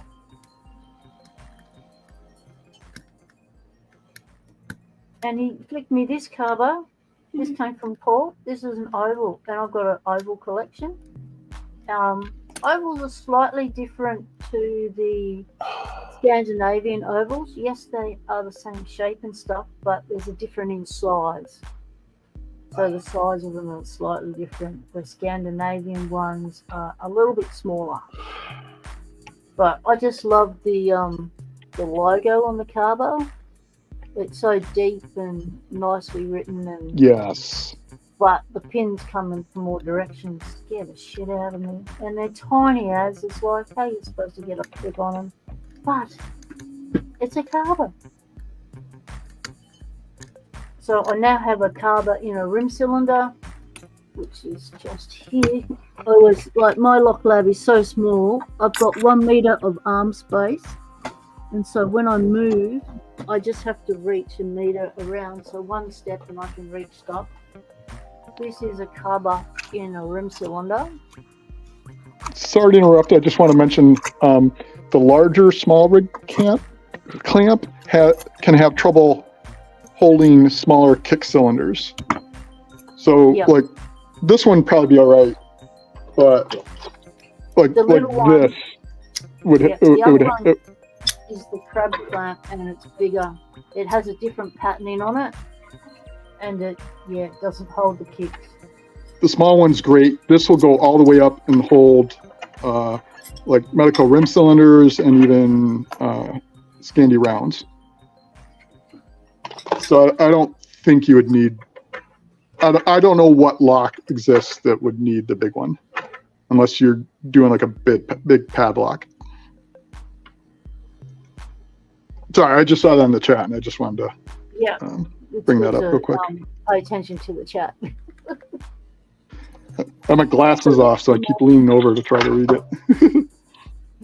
So this is like a mortar slot. This is a deadbolt sort of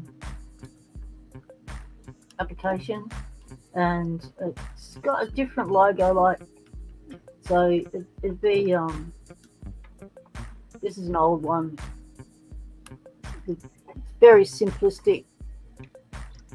Whereas that one's quite, it's eye-catching. Yeah. So one day, these are my one-day locks. The pole I pulled that from up there, I created that when I made that shelf, and it's my one-day locks. So one day, I'm going to pick them. All those locks up there are all my one days. The locks over to the left are the locks that I've done. The locks to the right are the locks I want to do, but I can't pick them because most of them have got standard pins and I'm useless at standard pins, and I've had to go back to redo and learn standard pins.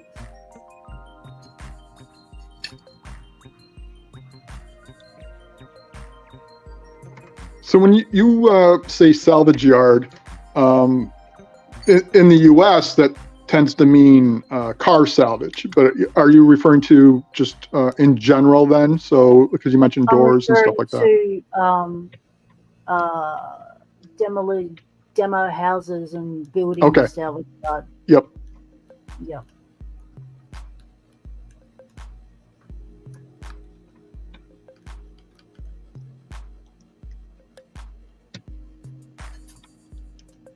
So what's everyone picking in the chat? Are you having a listen, or are you picking alongside us, or playing with your locks?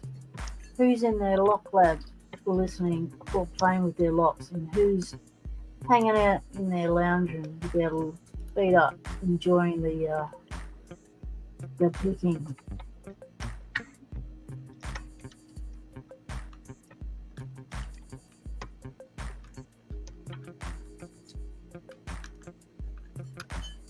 Yeah, not too dead. The small rig is good for the kicks and stuff. And I bought mine in a 2-pack thing. I also bought a 11-inch little articulating arm to go on it.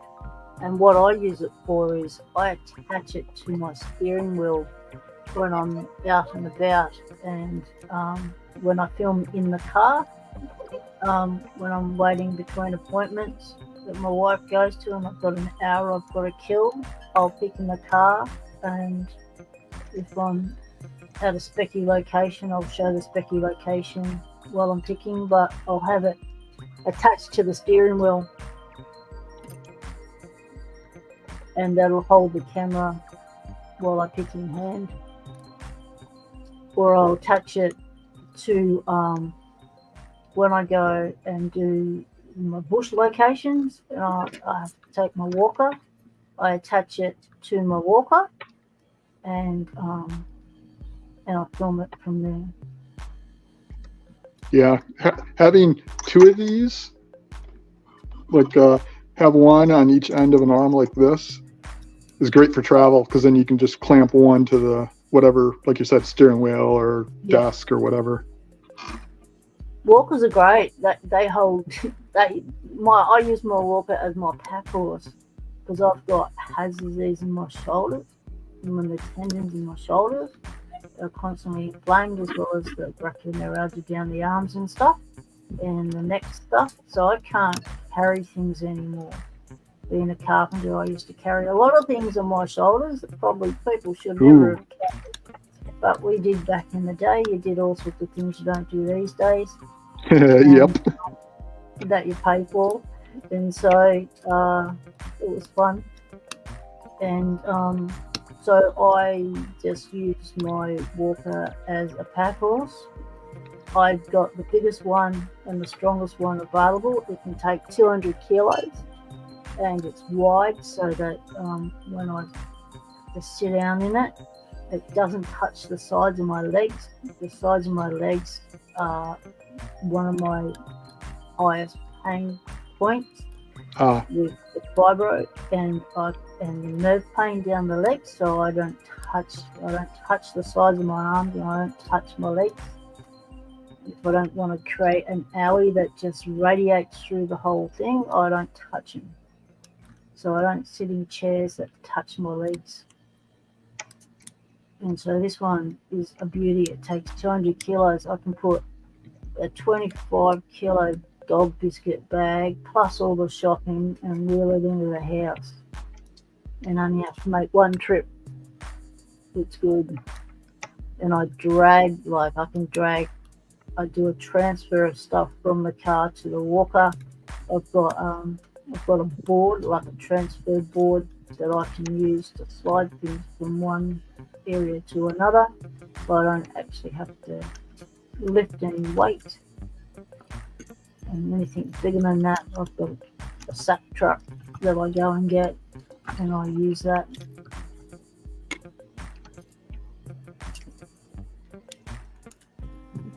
So they come in handy.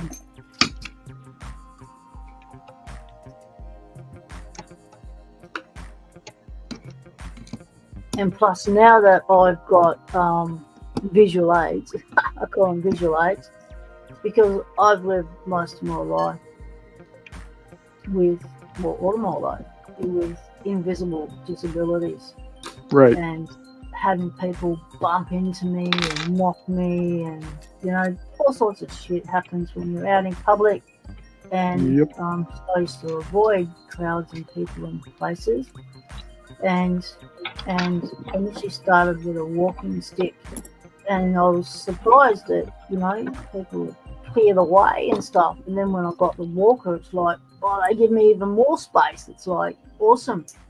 So what I do is I use I have a lot of nerve stuff going on in my feet and arthritis, and so I figure the least amount of times my feet touch the ground, the less pain it generates.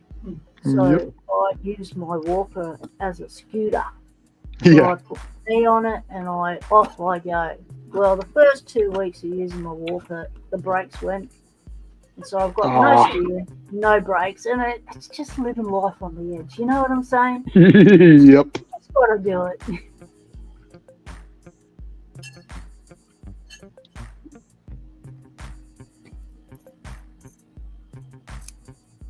Kraken's been cracking. Kraken says, okay, so usually Kraken's got a package. But I just came home to an unexpected Amazon package, and I suspect it was Lady Locks doing Kraken things. Lady Locks has done a Kraken on a Kraken.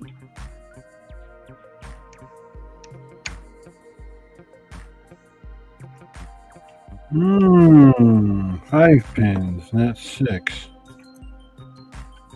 So DIY DM's playing with their duo, tearing the hair out.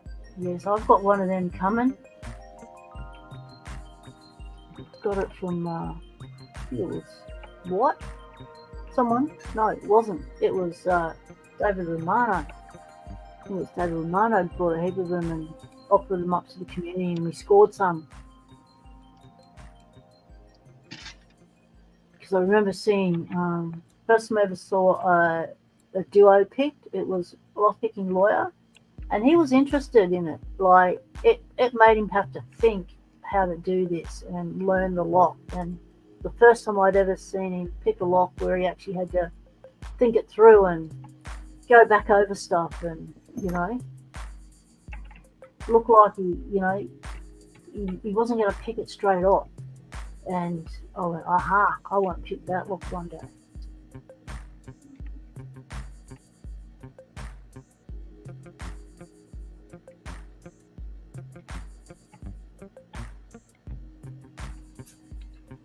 Lady Locks is doing a little wee. I'll return shortly.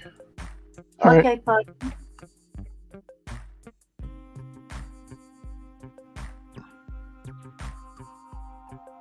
Yep, Kraken got Krakened. Not often we can get him.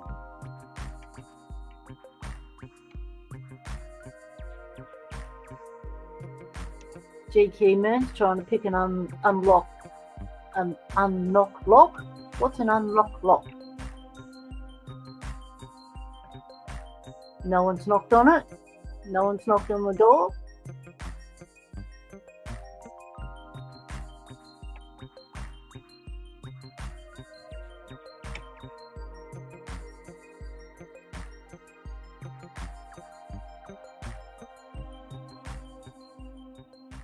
Doc Muckeners customised their vice. Changed the pan vice over with the small rig. Loving it. Yes, it makes a difference having that smaller one.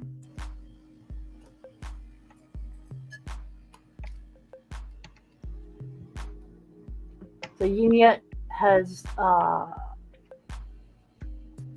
same little camera vice. What brands are they? Yep, they're Small Rig. Small Rig is a camera accessory manufacturer, and they're all quality stuff. It's not plastic crap. It's all metal. It's solid because it's made to hold expensive cameras. And those small rigs are made to hold lighting gear.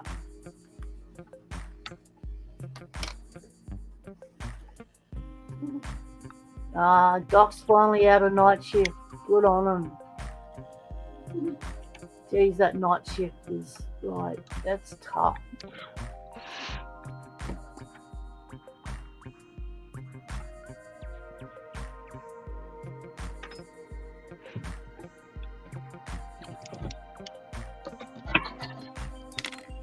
So Kraken, do you want to come on and do a live package opening?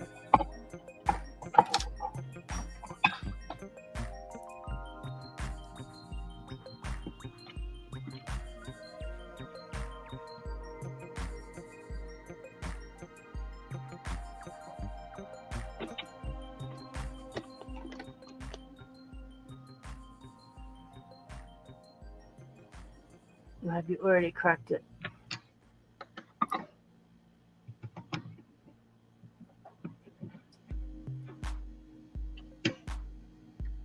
I think I've overset everything, unless there's one pin left at the back.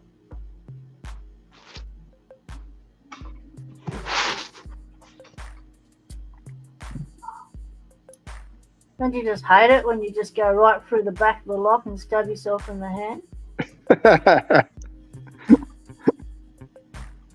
I don't know what that's like.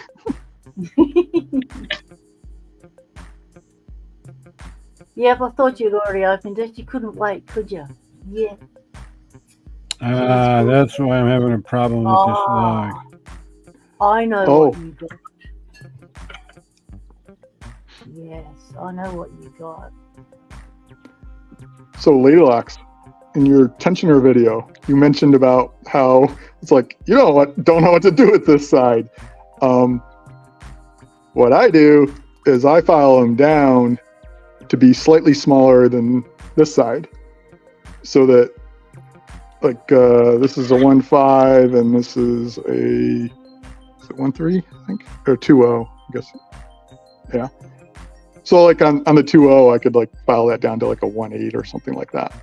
And if I wasn't quite so lazy, I would actually file it back further so it'd be the same as this end, but as far as shape goes.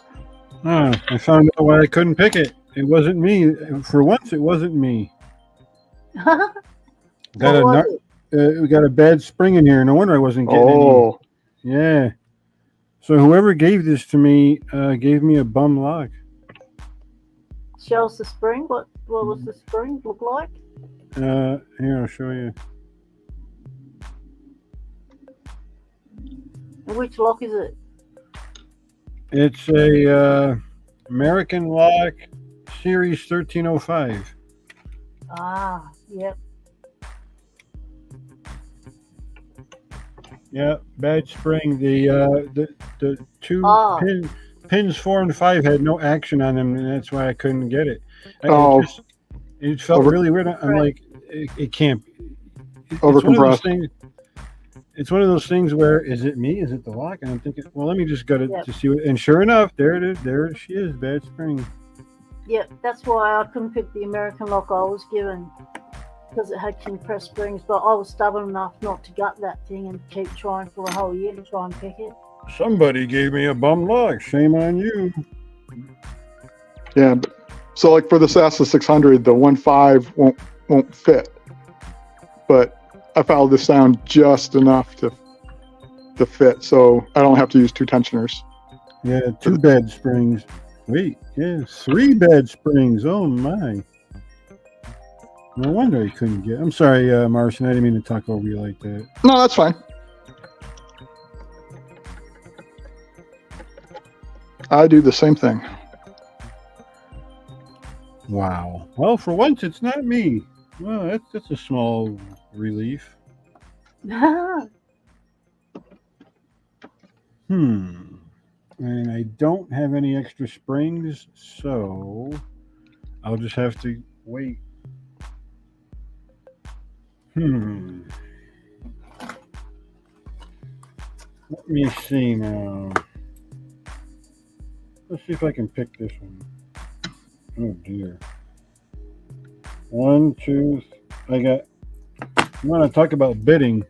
Good God! Check this one out.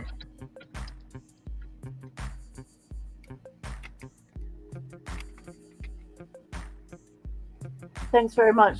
Still kicking. That'll be awesome.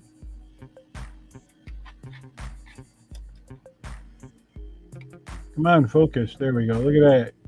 2 lows Whoa. followed by 2 lows, 2 high. Oh yeah, I'm gonna have fun picking that one. Just need something with a little reach. Yeah, a little.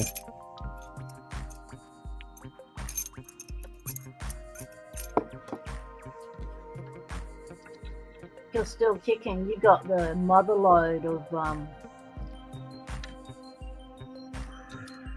seller who's selling off their stuff.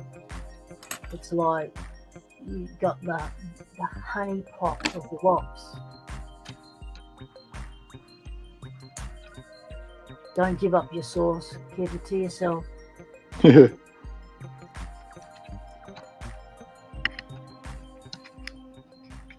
wonder if this lock has any hidden wonders. I'm gonna go for it. Let's see. 2 low, 2 high. Oh boy.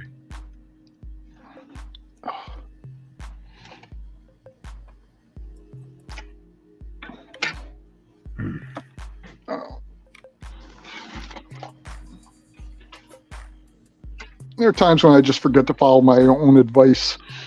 I do it too. I had my computer chair. I mean, I use the same chair at my computer and here, and I always forget when I move it over here to raise it up. I like it low at the computer, but I like it higher when I'm picking. Yeah, I do a lot. Oh, actually, I'll be back in a minute. Yep.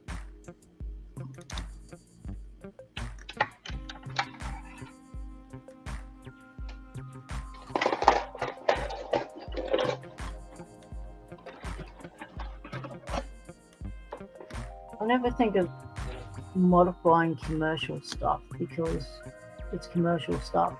And if I wanted it, I'd make it myself and make it the way I wanted it. And but yeah, I've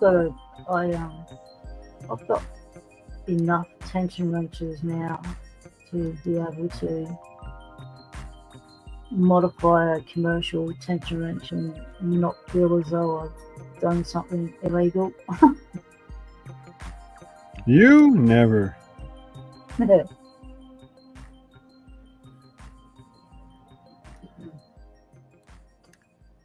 I just made with 5 tension wrenches and sent them to Sway with 3.5. Whoa, we got an open on the multi-lock. Nice. Nice. Yahoo! Woohoo! Yeah, 3.5 kilos of locks I sent her. It's like new picker, picking crap locks that you can buy at the crap shops, and wanted to know what locks to buy at the hardware store and stuff. And I just said, don't buy them. They're rip-off price. I'll send you some locks. Because I just been given 2 big boxes of locks by Paul. So I went through them on 2 live streams.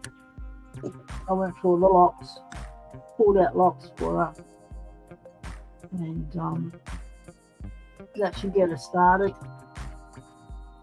She's already got some opens on the crap locks and got pretty excited about it. So I thought, let's get her hooked for good and send her some product. Mm-hmm.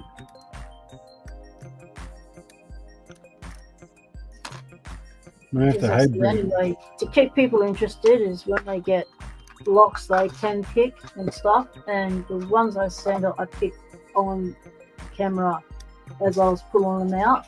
And why do I have a huge roll of sticky tape on my chair? Oh, because I did parcels, that's why. I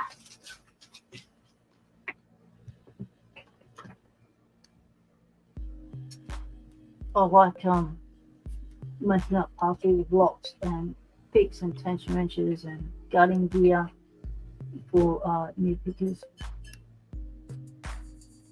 I'll often have a whole set of everything ready to go when someone new comes on the scene. Sometimes you never see them again, sometimes you do. You never know. You never know who's going to get hooked, who's going to love it, join the community, become an awesome member like Parky. You just got to give them the opportunity too. Sometimes you don't see them again, sometimes you do. Now I've got this carver here and I just happen to have it in the pick in my hand. Should I stick it in? See what happens. Well, they're coming from all angles, those ones. Oh, that feels like you needed like a pick half this size.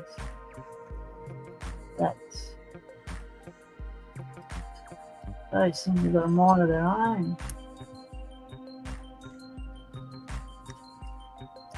I need that tool where you can reach into the back of one of these locks and get it open that way. I don't have that.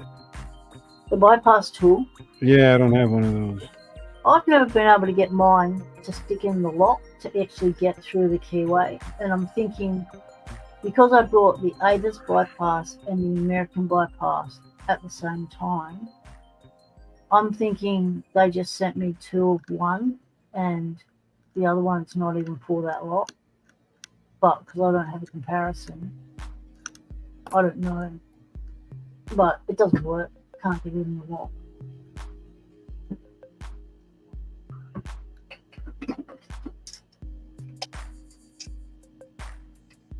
Oh, I should try and well, Jeff Keyman's in the chat. Go back to removing this shackle. I want to put the brass shackle on the brass lock because I just love brass shackles on brass locks, and I don't have many. Now, I don't last time we spoke, GQ man, you said that all I had to do was over-rotate the Watsy down there, and I didn't have to remove the retaining plate, the key retaining thing, or the spring. I just had to turn that sucker with a something L-shaped. Right. And then I've got to make something L-shaped. Find something L-shaped. Let's get an L. Do I have an L? A tension wrench is an L, isn't it? they're all L's. They're all L shaped. Yep, pretty much. I've heard some of them called Z arms, but I just call them tension wrenches. I can do that with some vice grips. Does the L have to be a big L? L or T? Yeah, I lost my T-shaped thing that I actually made for it. I wonder if the Lockton shackle removal tool would work. Let's get that down. Oh, legs work. Up we go. Alright, stretching, overstretching. Do I have it? Where is it? Oh boy.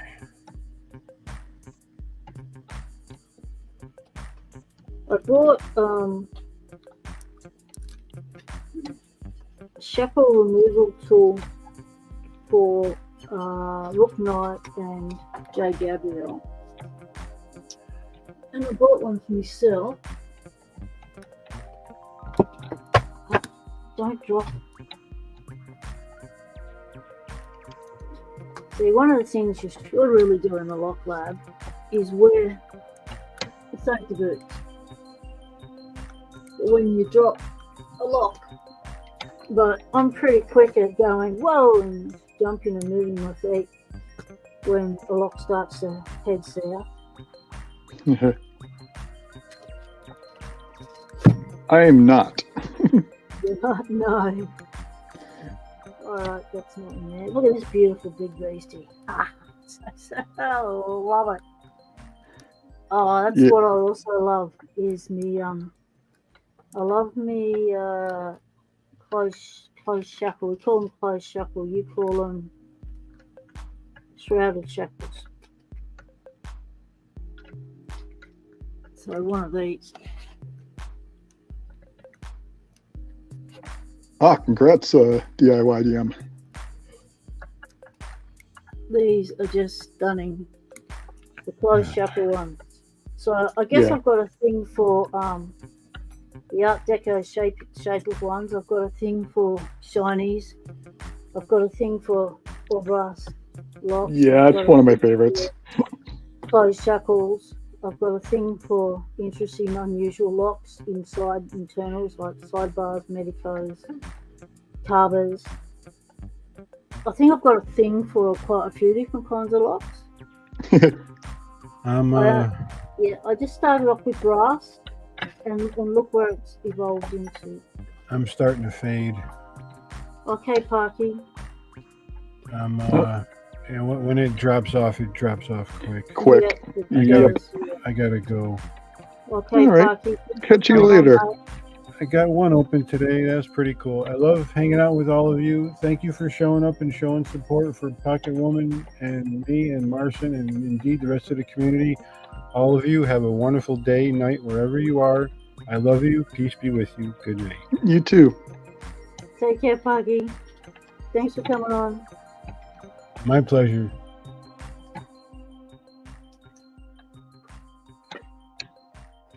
But this lot is all steel with a nickel coating. It weighs a ton. Don't drop that on the toe.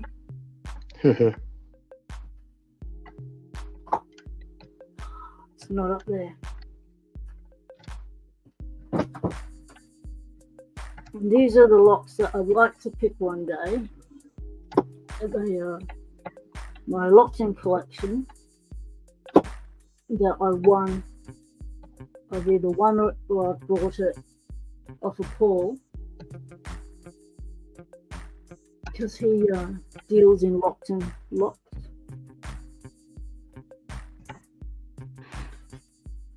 So where did I put that shackle removal tool? That is the question. Oh, I really need to dust my shelf. It's a bit dusty. You know when you buy things and then you put them in a spot and doing the thing. Yeah, I'll find that again. Yeah. So an L shape or a T shape. Well, this is a T shape, isn't it? Bottle open. That's too big. Okay. It's not going to work. One lock I've never been able to get open. I've got two of these, but this is one I've never been able to get, and that's the WB, the Wilson Bohannon. When I first started Locksport, these were the go.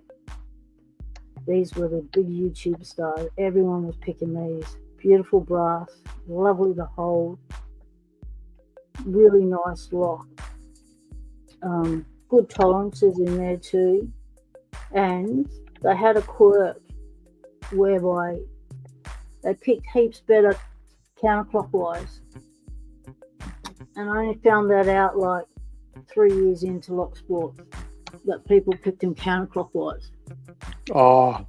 Because I was always just focused on the lock and the look of the lock. And I didn't put those keys back. Oh, which one did that belong to? Oh, sort of that one. That I didn't pay attention to which way they were picking, because I just assumed everyone picked counterclockwise, and I never paid attention to that, which was an error on my part.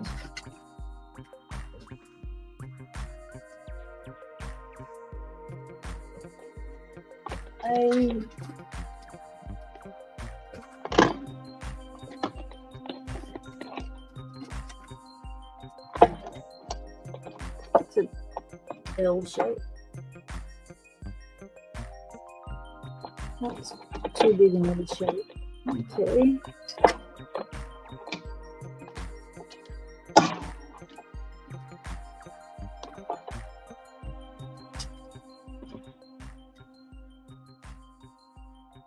I reckon a tension wrench will do it. So is it just about grabbing those two nubs down there, or is it about getting under something? It's about getting under something. All right, I'm under. There's the grabby too. Where'd the grabby go?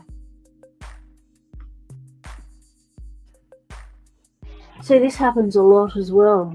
Things just disappear. Down and it's gone. Oh, there it is. Okay, so I'm guessing I'll just do it clockwise.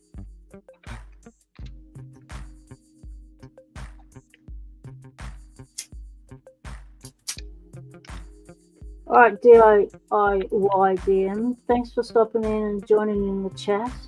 Appreciate it. Good luck with that duo. Catch you later. I'm going to snap this tension.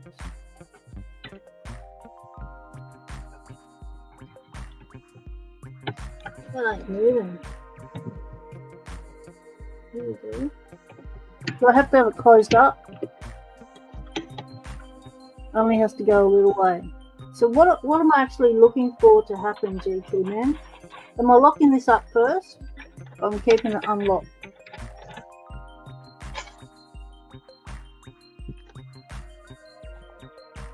And do I rotate this any direction, or does it stay that way? Just pull it. All right.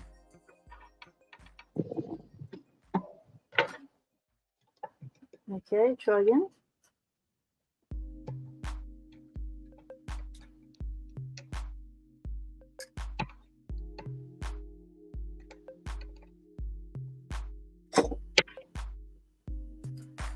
Try again. It's going to be one of those tries.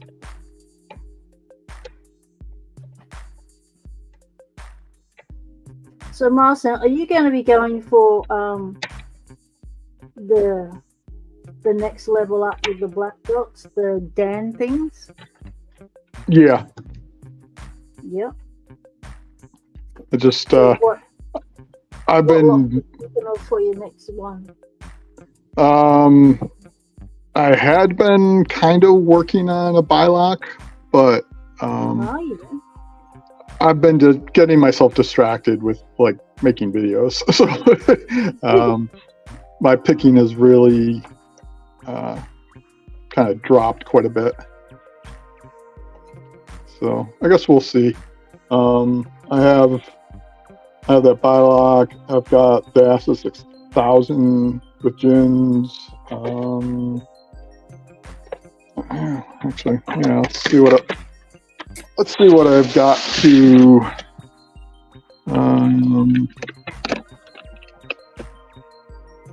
Come out a little bit.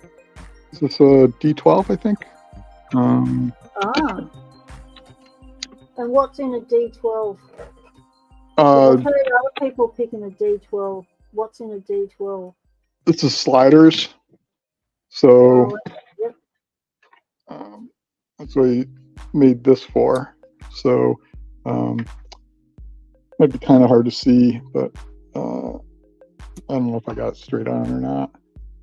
But basically, there's like little pins that come off from the side, and they don't drop the way pin tumblers do. So you just, because the where's the key?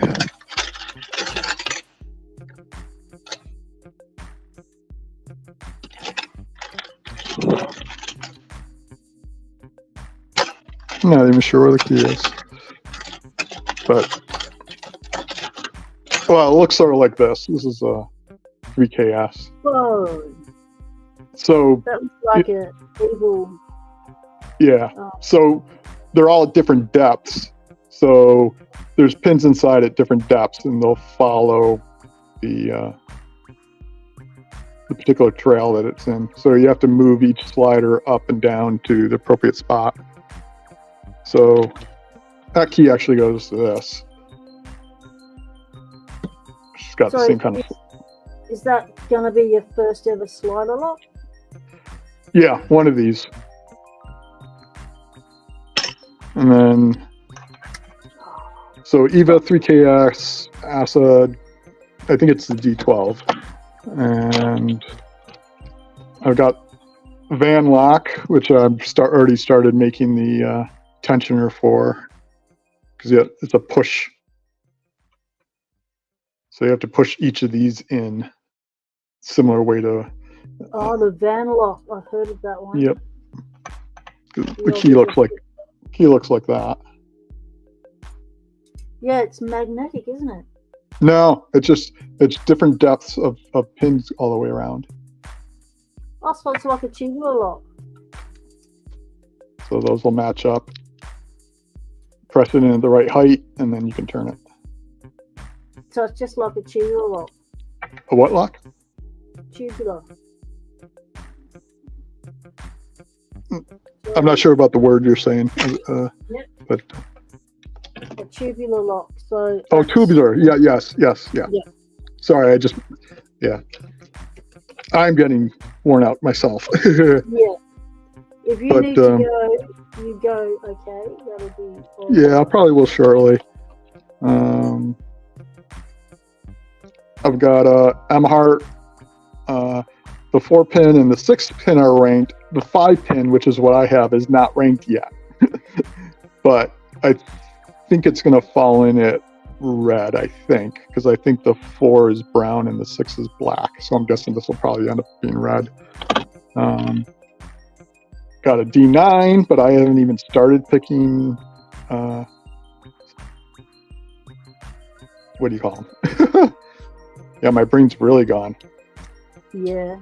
It's the YouTube stars you've got. You've got all the YouTube stars. What is this kind of lock? Dimple lock. Dimple lock. So I haven't even I'm trying to work on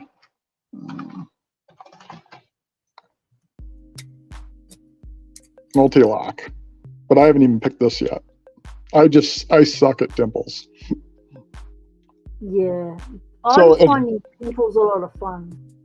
I mean, I like them in concept, but as good as I am at pin tumblers, I am sucky at dimples. Yeah.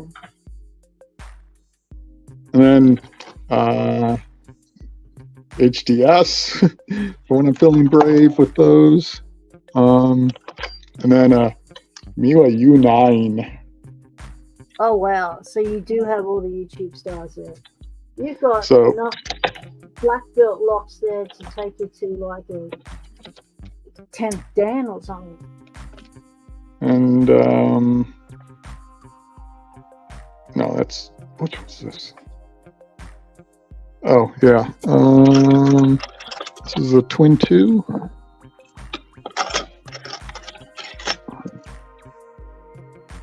What's a Twin 2? I think is it the same? Is it the V10? I think it is. It's the same as.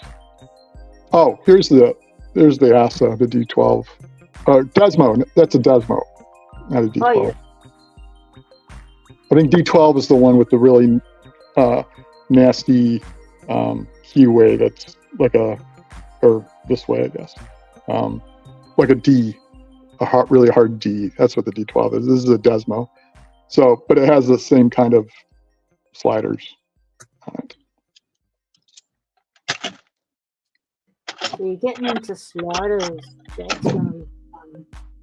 Yeah, it's a Twin 2. So this is a Twin 2. So I think this one's, black belt, and I think this one, the 6K with gins, might be black belt 2, or vice versa. What That is one your might be- favorite type of pin to pick that you've come across so far?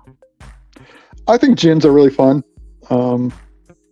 So my 600, I like this one. I was just trying to pick it just now, but my brain just isn't there. Is it because of the feedback they give, or? It's both a challenge and something that I can. It's a challenge because it's very positional, so it helps me train that aspect, which I am not as good at. Moving just a little bit. But it's something I can manage. Whereas the 700 with the Christmas trees, that's just enough above. I mean, I did get it open, but it's enough of an extra challenge that I find the gin, just the straight gins, more enjoyable. And it's something, if I keep going at, it's going to help me with that positional aspect. Yeah. Have you ever done the Ruko? I've not done any Rukos, no, just all ASA. Because I've got a Ruko here, a classic with the sleeve. Right. I've picked once, but never been able to get on camera. Never been able to pick again. It just wants to kill me. Oh, that's right. This has got barrels, so the Twin 2 has barrels, so it's a black belt 1.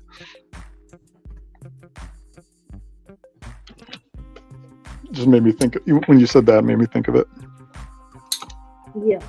Because I haven't done barrels yet, so that'll be an interesting thing to do. There's so many different types of pins. It's and even in the sliders, there's different categories, different types of pins too. Yeah. And like I haven't done any of the sleeved ones, but my understanding is that they're just a little bit easier than the non-sleeved. So there's not necessarily missing out if you don't do a sleeved. Okay.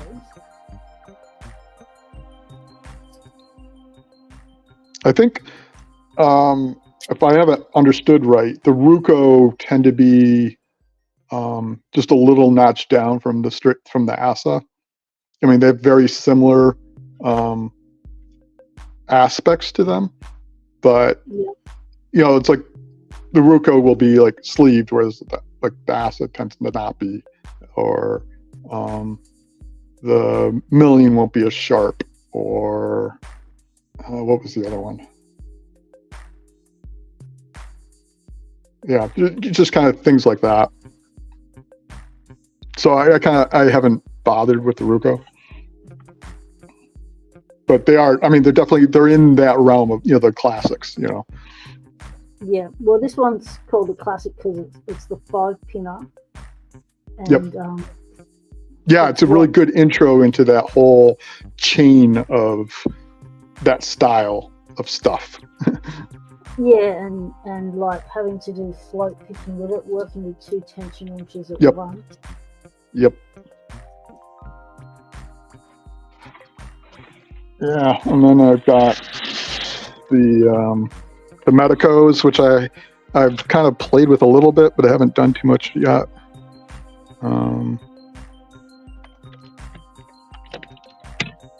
Tesla T60 with tapers, so it's not necessarily the best intro to dimples, but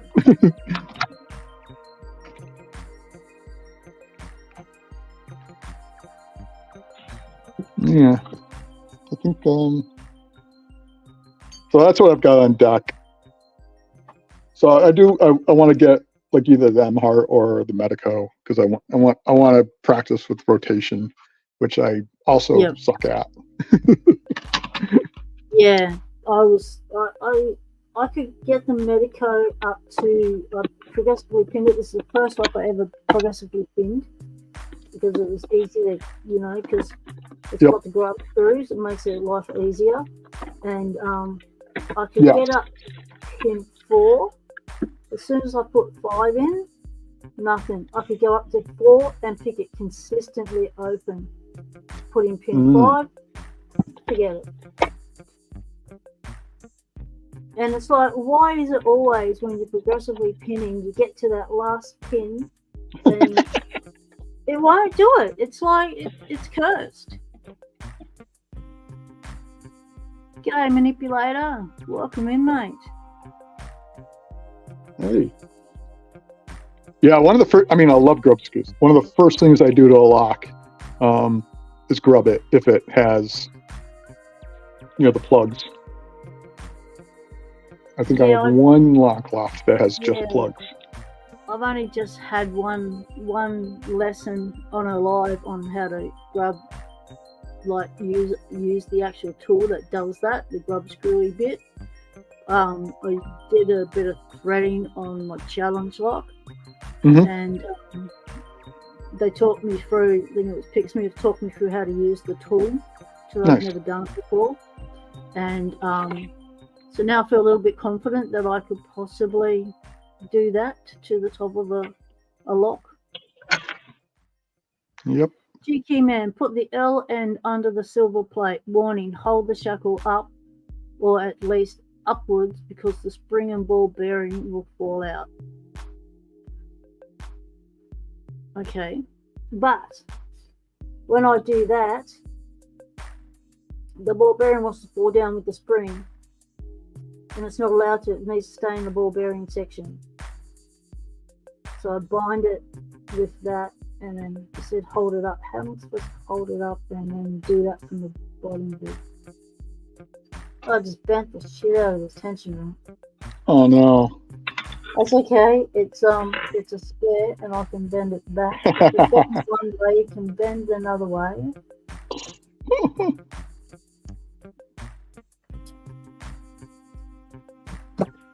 Yeah. This one was interesting. It's the M-Heart. Yeah. What do you find interesting about it? Well, the key pins interlocked with the driver pins. So key pins interlock. Yeah. So I forget which way is which. I think the key pins have a channel like this, and the driver pins have a shaft that goes in them. So they has to be rotated, and then it'll fall in. to the correct position. So it's a little bit like a Medico in that respect. And then when you turn the lock, let's see, where is the key?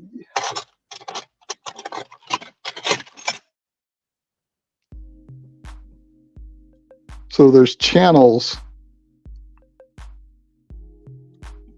So the key is got, it's rotational the same way that the Medico is. And so even if you have the key, like I couldn't gut this right now. If I took off the spring clip and tried to push the plug out, it wouldn't move because the key pins, oh, actually it's the key pins have the point, and the drivers have the notch in it, because all of the key pins now are lined up like this, and there's grooves all the way around in the housing. In the housing, matching up with each of the 5 key pins. So the key pins are locked into the housing. So it would be just like this, even if I have the clip off. It's like bricking the lock. Like it's a brick lock, technically. Yep. So, and it had the plugs in it. So I couldn't, it wasn't grubbed either. So I had to, oops, there we go. Once my left hand starts going, it can be hard to stop it. Yeah. It's my right hand that goes. Yeah, both would. Left was worse. But so what I had to do with the plugs is I took a small diameter drill bit and used the pin vise and slowly hand drilled through the center of each pin,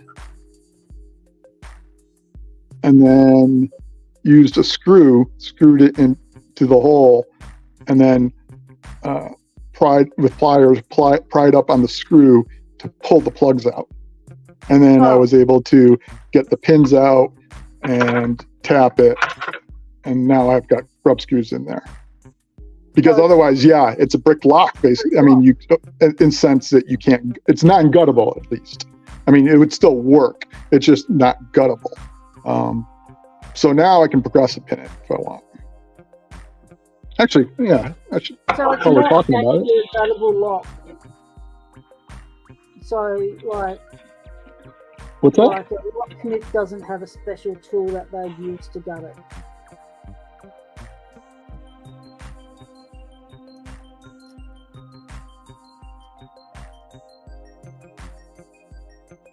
What was that about a special tool? Like, will a locksmith have a special tool to gut it? Like, I don't believe so. I don't think there's any way, because it's physically impossible to get the key pin.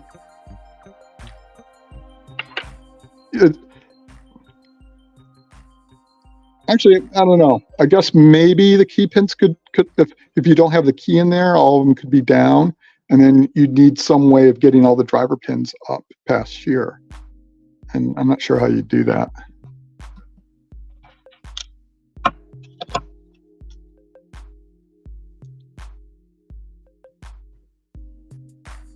So there's a key pin. So it's got the same kind of chisel tip as Medico does. Hang on, I'll put you on full screen. All right. So it has the same kind of chisel tip as a Medico.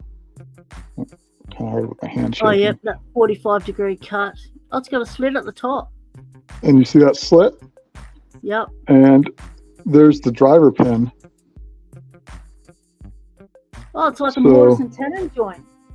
They've done a Marson tenon joint in a little pin. And that's probably crazy hard to machine that sort of thing. Like that is there. See, and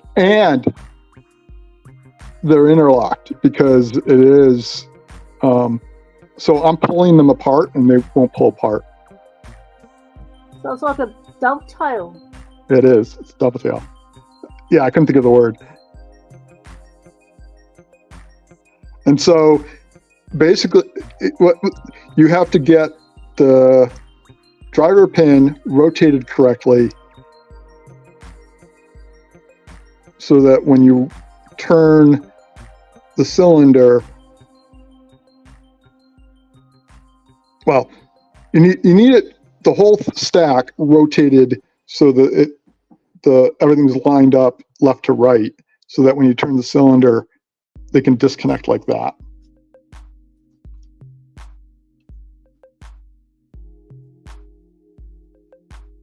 What would happen if your key got worn or something happened to your key? One of the things got burnt, or, you know, like you wouldn't be able to work your lock, like it'd be stuck completely. Yep, but I mean, I guess it's the same. Like that, like your key would have to be. You couldn't have a miscut key. Like it'd have to be pretty precise. Yep. But I mean, the same applies to any of the high or tight clearance locks. Like if you had miscut key on a Gold Z, you're not getting that open. Oh, okay. Yeah. So, and when you're picking these, you have to basically pull the key in and out. You know, like it doesn't want to rotate back now. So there now.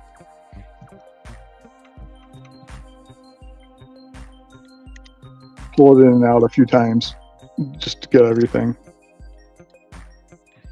Like when I got it, I had a hard time getting the key in. You know, I had to jiggle it and keep working it, and then it would finally go. So was it something wrong with the lock or the key when you first got it? No, just because everything was the way it was rotated. You couldn't, like, even now I'm having a little trouble there because of that dovetail.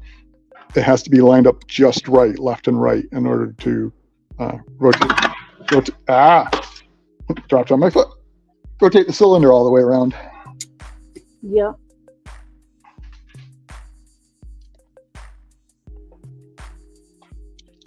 Oh, wait a minute. I misspoke. It's not the housing that has the cuts in it, because there's very little room here. It's the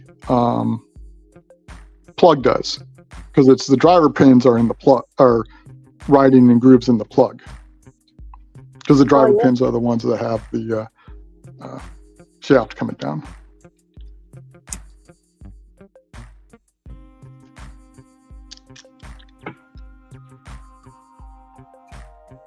Yeah, and that's why those notches are in the key, because otherwise the key would stop when it got to almost 180, because That just flipped across the fucking room. The tail of the driver pins would block it. The cuts weren't there. My tension wrench just flew across the room. I just need to do some I saw that. magnet action to retrieve from somewhere. Where'd it go? Yeah, so now that I actually have the black belt, now I'm getting into some of these locks that have the weird aspects to them. We call it alien tech. We love alien tech. Yeah. And being an engineer yourself, you must really enjoy seeing the finite engineering that's required for these high security locks. Yes. Like the tooling, the machining, just the setup it would take to get that stuff right. I know. High tolerance, like little baby dovetails in a pin. Yeah, yeah, exactly. It makes me want to buy all this equipment because It's like I want to make challenge locks and I want to do all this stuff that I'm not capable of because I just don't have the ability to get the clearances that I want. So, but just imagine, don't you fall out? I'm not denting my balls, am I? No. Just imagine being able to. Oh, you're in a lot further. I think I finally got it in far enough. Why aren't you going in then, you mongrel? Do I need to get the bloody hammer out? Like that ball's in far enough. Sure, that's a hammer job. How are we doing? That's kind of giving a whack. Little love tap. Little Locksport love tap. Here we go. Oh yeah, Kraken made a good point about M-Heart is the only lock where master wafers increase the difficulty, or at least one of the only locks.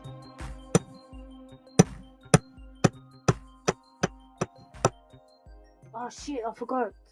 Fucking 5:30 in the morning. Shit! I can't be back in the house. Oops!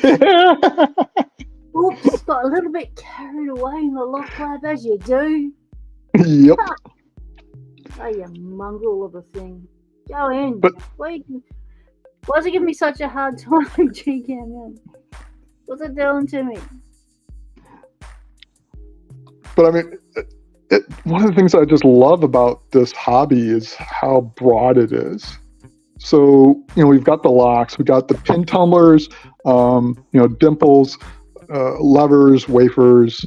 The variety's endless. And then there's pick making. I've started to make some A-cabs. Oh, shush, a pick. I still have to drill it, but so I've got some scales here. I cut it. I'm going to do some half tang, and so is that like pick steel you brought as a blank, or is that something you've scored yourself?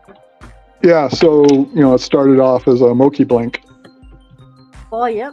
So good steel. Yeah. So it's 0.5 millimeter 301 high yield, and then I had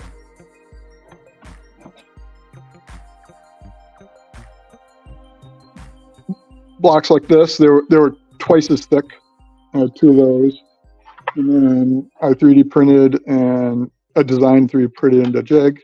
So actually no, I guess no. This is the you get 2 of them like this, and so I put it in here, and I've got a jig for. Wow, and you get an absolute.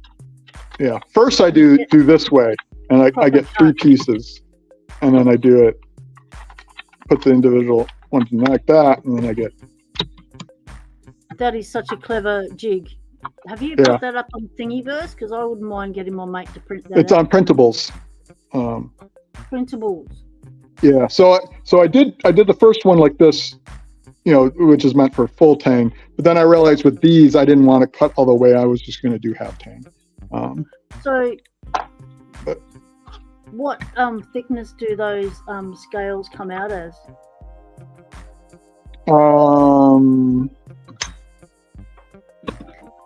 Isama Sushi, g'day, you're at work. Can't chat, that's okay. Have a listen while you're at work. Oh, Jose, g'day mate, welcome in. Alright, I thought these were... Also having a listen. Guess not. So they look like about 7 mil.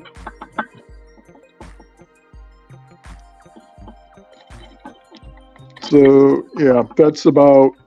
Oops, sorry, didn't have it in there. So 9.6. So yeah, as 9.7. Yep, and then you sculpt them down to like 8 because I've got a beautiful one that Dad Evers made me. It's got beautiful snakewood. Where are we? Where's the cursor gone? There it is. That's the one Daz Evers made me. Beautiful snake wood. Oh, nice. Yeah, and that's Wow. 8mm across. And Yep. this is the pick I picked with for a whole year solid. All practice, every day, hours and hours a day practice. I always have a lock in my hand picking. And this is my practice pick as well as my picking on the telly pick. And, Yeah. and I'd hold it like this. This is how I first started to pick. Mhm. And then, and then I had to change my grip because I ended up with a big cyst there. It had to be cut and nerve damage, so I had to change the way I held the pick. But that's how I used to pick locks like this all the time. Just picking it like. For me, this isn't too bad, but I tend to shake more like that. Yep. So I find this much more stable for me. So Yep. I can use my forefinger, on the. For positional control. Yep, exactly. So I can position it, and it helps me hold it more stable. Plus, my finger's on the shaft, so I get feedback through it. The shafts are long enough that it comes back to here, because with the shorter ones, let's see. Tipper, g'day Tipper. With the short ones, it's just floating around in the middle like that, and I'm much more likely to drop it. And I don't have good control because I don't have any place to rest the butt of the pick. Yeah, well, I had the full Valerian set from Little Lock Tools I won from Starry Lock. I had it for 4 years before I was able to use it. Before Bare Bones made me handles for them. Nice. This was my positional finger. This was my control finger. And this was my strength because I had so much muscle wasting in my hands. I had no strength to do this. I had no control. I had no strength. I couldn't hold it the way everyone did. I had no grip strength this way, and so I found if I held the pick like that, then I had two fingers here pushing, and one holding the pick against it in position, and then this finger did all the picking really. So that's how I was, and this pick just fitted nicely with the groove. So that's how I did it.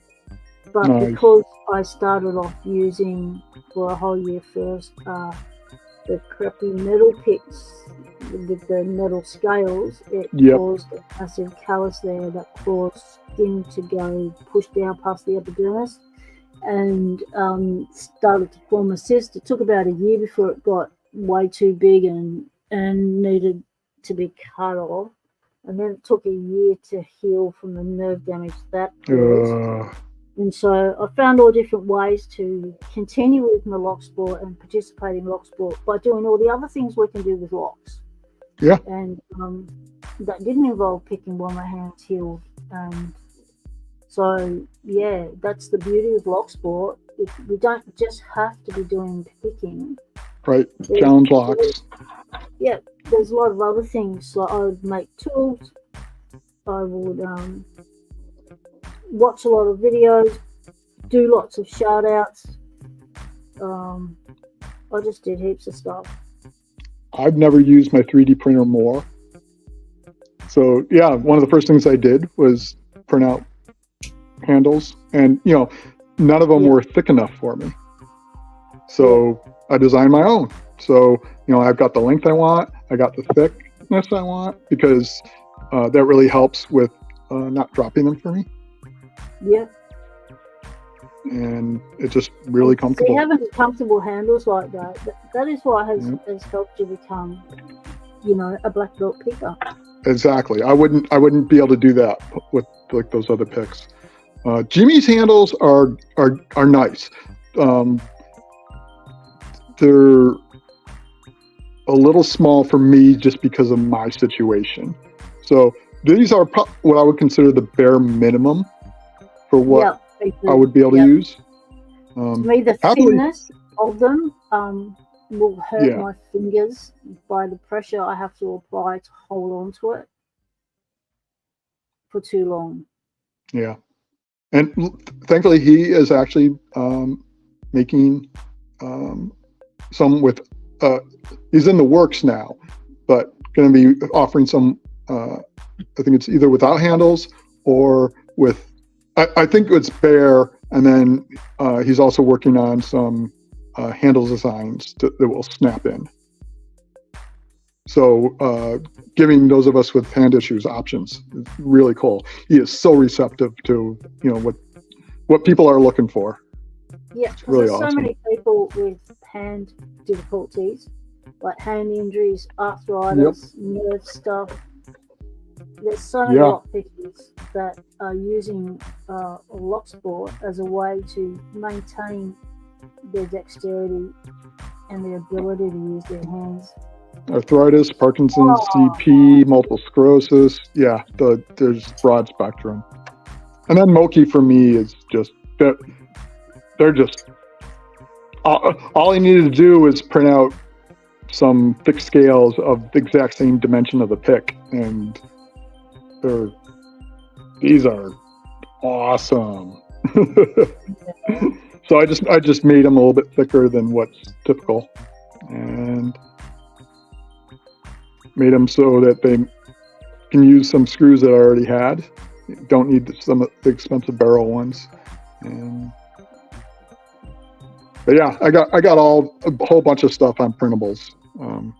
So I got this, the universal holder, pinning tray. Oh yeah, where'd it go? I think I've overrotated it. I've got, what's that? I've over-rotated it. It's jammed. It won't lock. Oh. That's okay. If it rotates one way, it can rotate back the other way. You just give it some loving. So Crispix had designed followers with these spirals on them. And these are great for showing rotation on gins. So you can you set it up and then you slowly rotate the gin out. Because I had lots of problems with gutting locks and not having things go everywhere. Yep. So I took this with his permission, and I took his spiral design. I smoothed out the STL a little bit from a fresh design. I threw the V on the other side, and then the ball bearing that gives it positional space. Except instead of ball bearing, I used some spare key pins. Ah, that's clever. So that'll hold. Both sides. That's clever. Yeah, because it retains it a little bit better, and it sticks down a little bit more. So and you put a spring in it. Yep. So I used a lock key pin and a lock spring, and then I used a set screw, and things I already had. Can I have another look at that tail piece? Like what end? The other end? So that's the spiral end.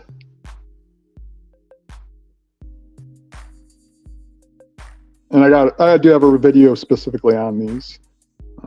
You just rotate it, and then if you want to put them back in, you can do the same thing where you set it in, set the pin in underneath here, and then you can just slowly rotate it down. So it's a lot easier. You don't have to try to finagle, especially with handshakes. You don't have to finagle the pin down with the tweezers and risk slipping the tweezer off and have it spring off somewhere, and try to get the. And then with this end, the V end, it's really nice because it'll cradle the pin for you. Yeah. So I end up finding these wonderful, and with this the pin sticking down, it'll hold it in the pin chamber, and you can have the lock sitting in here. I can just let go of the back of the follower, and it'll stay in the lock because that pin is holding it in the pin chamber there, and it won't fall out on me. Because when I was gutting the Kodai, that's what happened. I was down to near the bottom, and there wasn't much left to hold the follower in. And I was on the second to the last one. If I had that pin there at the time, it would have stayed in that chamber and I wouldn't have had a gutting disaster. Yeah. So Doc says that picking has helped them with their dexterity and procedural skills at work when they have to do small surgical procedures. Nice. Yeah. Yep, that fine work, yeah. And Isamu Sushi says once they got their Moki Gold Digger set, flat hooks and triple rake, they just haven't put it down. Best feel and feedback they've found so far. Yeah, definitely. I mean, and that's why I recommend. I mean, the Gold Digger is awesome. Reverend tends to be my most recommended set, but it's more expensive. So it's only if you got the budget for it. And then the Gold Digger is, I would consider second. Yeah. The main reason because of the Reverend is that you're future proof because you get both flats for stability and sharps for when you're when you're further along. These are great for snaking into tight spaces because a lot of people think you need 15 thousandths to get into tight locks, where I've gone through so far without needing 15 thousandths. I have them, that's what the jimmies are, but I haven't needed them. I've found that shaft height, how thick it is this way, is more important than how thick it is this way.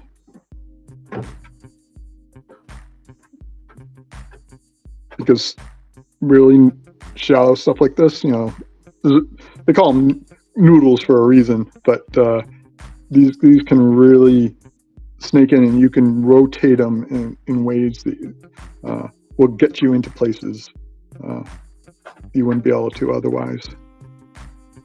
And especially the narrowness of the tip here.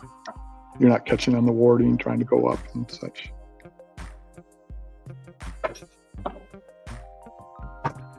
I got some 15,000s, but I've never used them because I got them so I could pick the 3 monkeys because I just was struggling with them, and Bare Bones got me some 15,000 nice. And I bought some and then they threw in some extra ones in case I broke them. And take back your mongrel. And I've broken it. And but I was just picking the Pluro, the Dom Pluro before with this one from Bare Bones, and I was getting through that tiny little. Oh, you're not on video at the moment. You've got it focused on me. Oh, okay. Yeah, with this one from Bare Bones, and it's got a tiny little tip, and it got me through the holes in the. Hello. It got me through the holes in the warding to be able to pick it. So that's working quite nice. And this isn't rotating back, GK man. Have I broken it?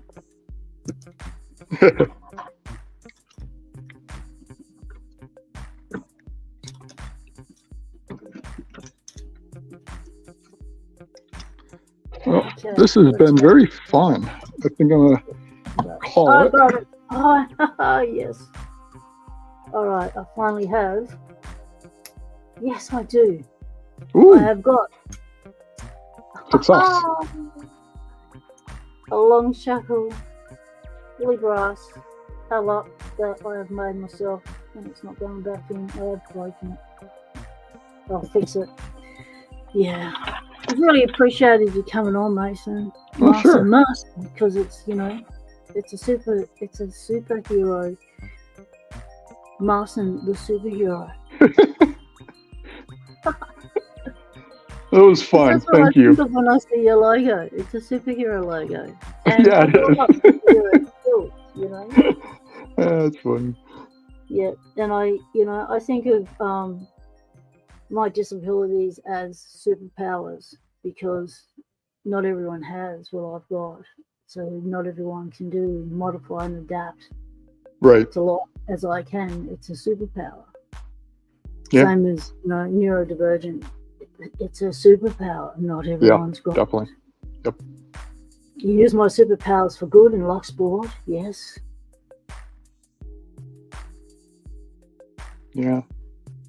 I love it. I love the community. Videos. You've done some really good tutorials. I enjoyed that last one you did. The one you did on the Yale, that really helped me understand what was going on with those pins. Because I've got some Yales and it was like, now I know. Because they all look the same on the outside, and if they don't have any defined mark to separate them, you think you're just picking the same sort of lock. But that's weird. Like with the E50 is orange, but it has solid warding.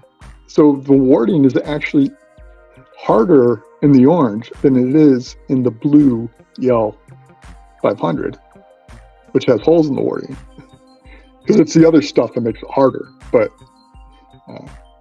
it's deceiving. So I'm going to just pop your link in the chat. Thanks. Yeah. Marson has 47 subscribers. Let's get him past the 50 little milestone. The one we all passed and go, oh my God, I didn't even think I'd get that much. Yeah. Let's get them past it, shall we? So if you're not subscribed to Marson, enter. Yep, it worked. Head on over there and subscribe. And we'll open another tab and stay on the live and head on over there and subscribe. And my printables link is there as well. So if you're interested in any of the any of these items, they're available there, and they're with the Creative Commons license. So everything's allowed except for the commercial side of things. So yep. You know, and if you want... what do I look for? What's it say under? What do I tell them to search for? Like, it's right there in the it's right there in the description. It's the only link. It's a printables. It says printables.com. So it'll take you right to my page. There's thousands of things on it, and you don't know where to go to find it. No, I mean it brings you right to my page. So it'll list all the items I've uploaded.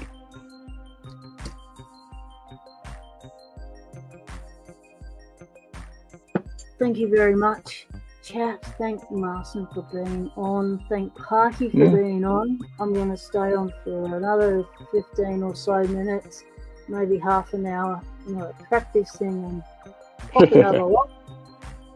Have a chat to the new people that have arrived. And thanks to Lady Locks for setting us up. And, I couldn't have done it without you. I was too busy joining the dog. We were talking about the Goal P. Thanks to her because she gave me advice on tensioning for that. So that was big help for me getting it open as well. Awesome. Yeah. She does a lot of mentoring that we don't know about. Yeah. Behind the scenes. She does a lot of stuff off the lines, behind the scenes, and on Discord, which is awesome. Well, thanks everyone in chat, and thank you. Thank you very much. Thanks for having me. This has been fun. You're welcome. I've never done one of these before. All you have to do to leave this. stream is hit the bottom. Down the bottom, there's a thing, the Yep. red button. Red X. Says leave All right. studio, and then it'll take you right out. All right. Catch you later. Bye. How awesome was that, having Parking Marson on? Wow. GK man, I think I've broken it. Things are happening down there that should not be happening down there. The thing's just rotating. It shouldn't be doing that, should it? I'm thinking it shouldn't. It shouldn't be loose when all the while it was tight as, and now it's just turning.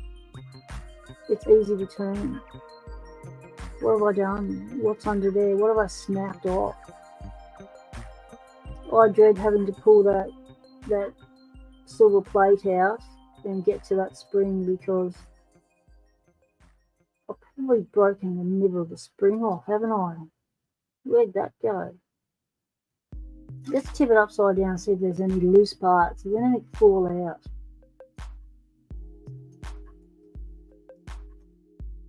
No, that's a good sign. Right. Let's try again. Put the lock in. That's not going anywhere. It's not locking it. It's not. That hurt. Don't. Oh man. Okay. And don't like stretching like that. Actually, this just causes a world of pain. Alright. Okay. It's not doing it. What? Nothing. I'm getting nothing. It's not locking it. GK man, did I break something? Did I break the middle of the spring off? You said it only had to be rotated a little bit, and I rotated it more than a little bit because a little bit didn't work. So I just gave it that little bit more, and then to bring it back I had to give it a little bit more, and it did it the first time, but now it's not doing it. Don't tell me you've broken the lock. GK man, what have I done?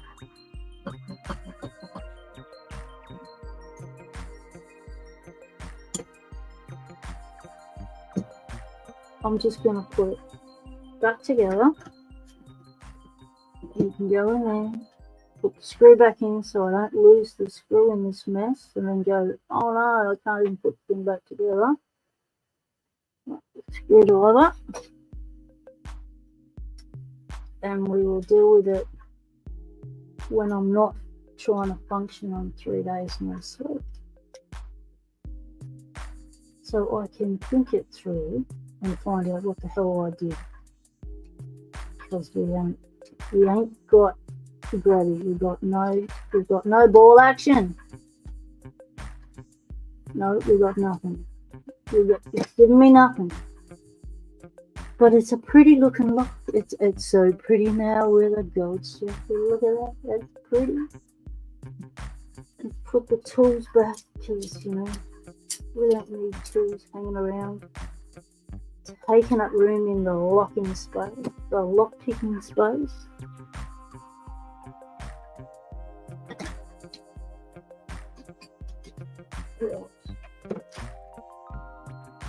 Now, I picked out. Let's grab another lock. In the lucky dip box, the hoser box, what have I pulled out? Something big. An Asa. It looks like it's got alien tech in it. That's got sidebars. I'm not going to pick some of the sidebars. You're kidding me. What else have I got? It's got nothing in that end. Oh my god, what the... That's a GG. Are you seriously me? Is there a picker-friendly lock in here? What did John Doe set me up with? Okay, that's got a crazy keyway. Looks like that keyway. So GG in disguise.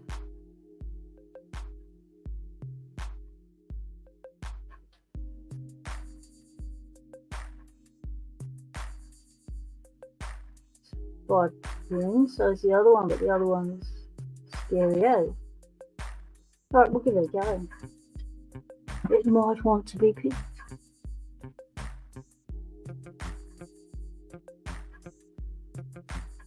Not with that end, it doesn't. We're going with that end. Let's down with a pointy, little one. Straight up the guts. Get through that warding. It's very grabby.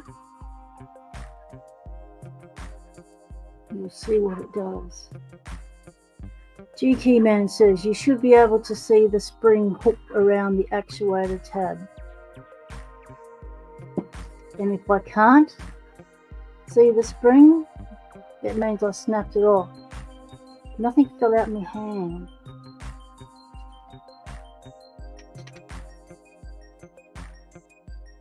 Right, let's just...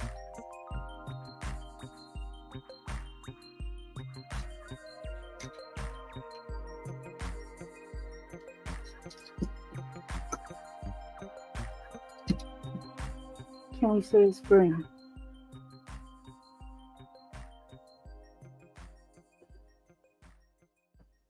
Do we have a spring? There's no one wrapped around me. And like the gold piece under there, it's wobbly in there now, like it's like it's rotating on top of something. What about the other side? Focus.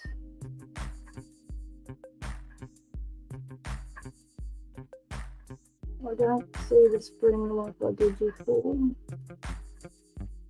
There it is.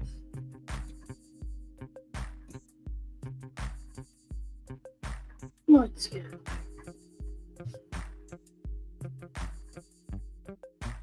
I feel like I'm doing surgery. Close the shackle. Oh, okay.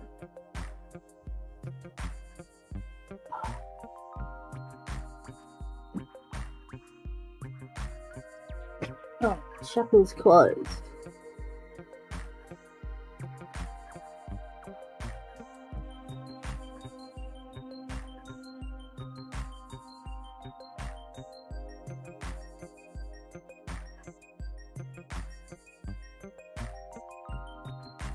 Again.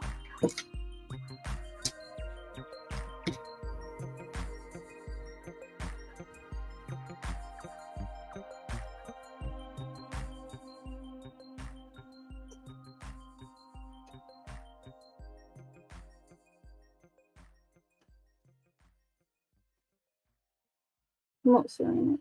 That side.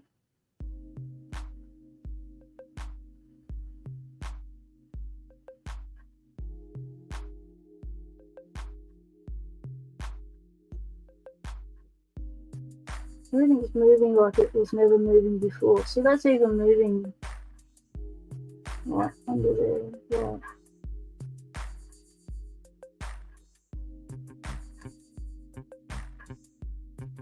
No.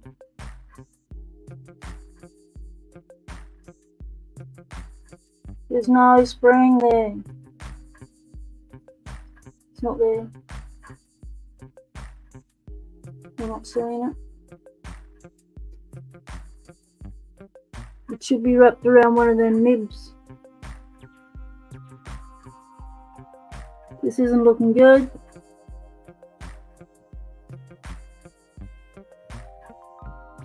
Can anyone see a spring wrapped around any of those? I'm not seeing it.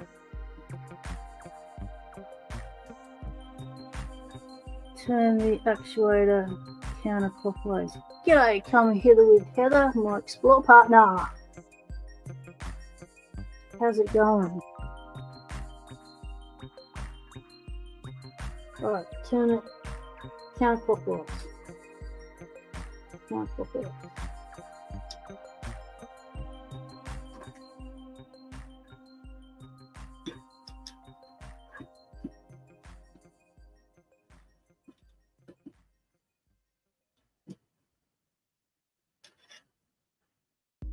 Alright. It's counterclockwise. Focus. Can you see a spring?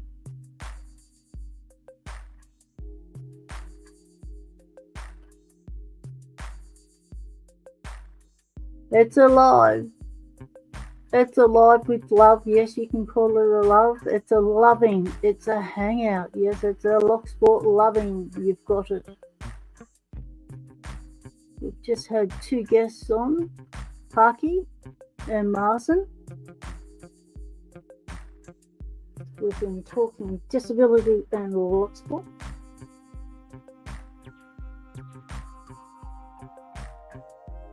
Locks, belts, all sorts of things. And now we're looking at a lock that I think I've broken.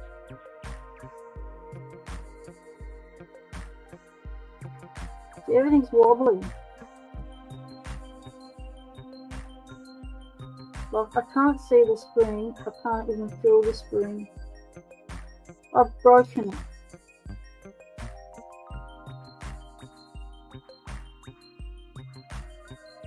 You said the spring's okay. Why can't I see it? Why can't I even feel it? I could see it before when we were working on it at the start. I could see it. But the spring is not there. I'm not seeing the spring wrapped around any of these nibs. There's nowhere else the spring gets wrapped around. I've overstretched the spring, I reckon, and unbent it. It's no longer wrapping around one of these doobies.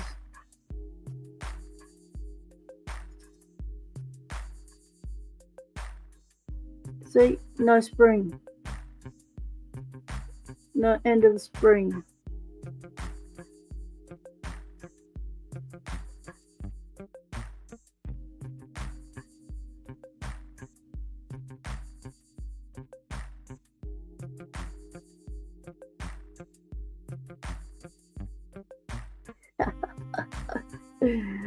Yeah, it is early in the morning. Yeah, we all do typos at this time of the day. Yeah, look, I reckon if you haven't broken the lock, you're not a true Locksporter. I mean, just ask Lady Locks. She's got a lock graveyard. You're not a Locksporter unless you've got a graveyard. GQ man, I think I've broken it. Oh no, the silver plate. You know what happens when the silver plate comes out.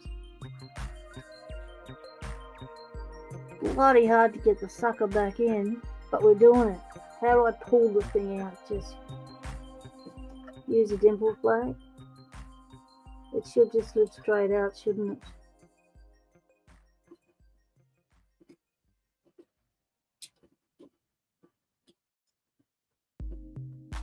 Remember, I had it wrapped around some tweezers to get it in, and it took me ages to get it to stay and to land in the right position.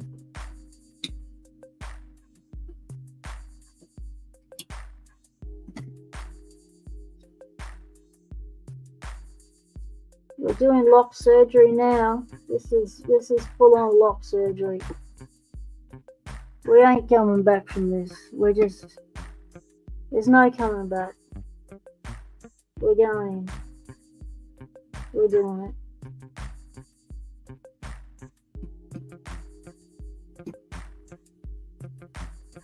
How do you get the sucker out? Is there a way to get it out?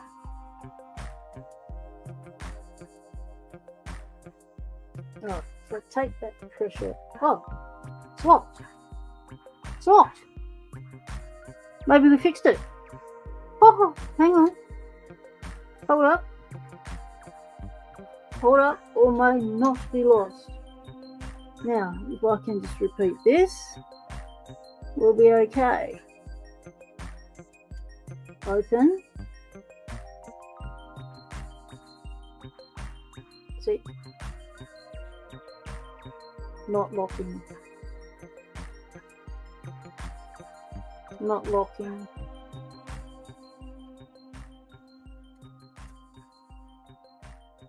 So it's only doing it when I put the actuator in the position it should be in. Okay.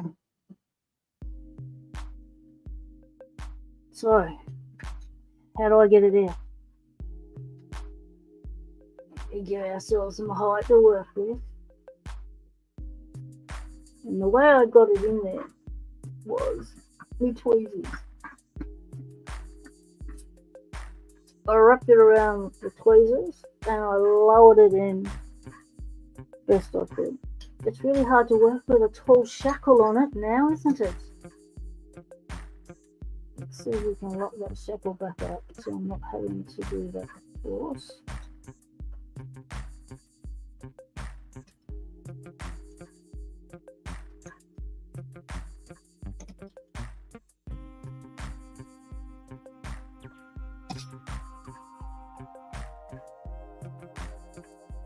It's lock surgery. We're doing lock surgery on Locksport Hangout. Now, I know if we had something like that, a long nose like that. I know, we're doing surgery. Let's use a surgical implement, shall we? Let's use some of these, whatever these are called. Doc, you know what these things are called. These grubby pinchy holdies. Let's go in with these. Let's get it to the position we want. And try and pull it out.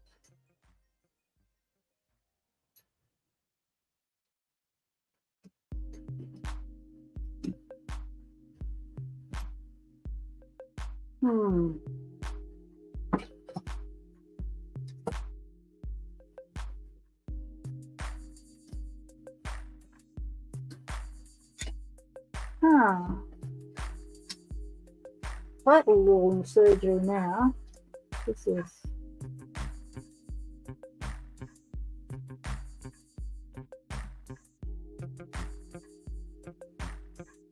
oh no, my dog's awake. I know it can't be 6:30. 6 o'clock. Gonna ask for a dirty early. Alright, leave it. Get a lock picked. Pick a lock. Get a win. Then go feed the dog. That's what we'll do. Pick a lock. Get attention that it fits it is always good. Okay, so this is pretty gummed up and scummy.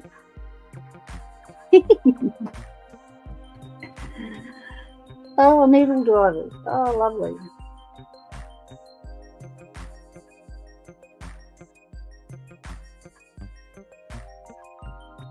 Oh, this is very grabby.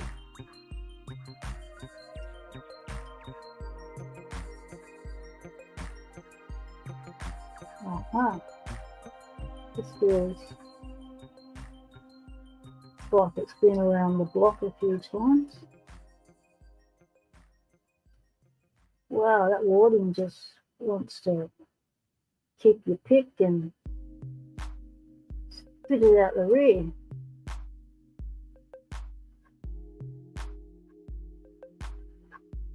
So Heather, on Friday, I would like to do some filming. So it's an opportunity to do some shorts and some other stuff while we're in the city doing our thing. So you want to do some shorts and filming, bring your camera gear, because I'm bringing my camera gear to do it. I usually film the speeches and stuff, and then I make short 2-minute videos on them. I cut them up, do the cut and trim, take the front and back off the video and create a snippet, They call them shorts now. It was before they had shorts, but now I'll be able to do shorts. And of the March. So if you want to do filming, bring your D. So make sure you're charged up. Put your shit on charge tonight. I'll be putting all my stuff on charge, getting my batteries ready. You've got to prepare yourself when you go filming out in the world. You don't want to run out of batteries. You don't want to forget a piece of camera gear, because everything you take with you makes your life a little bit more comfortable.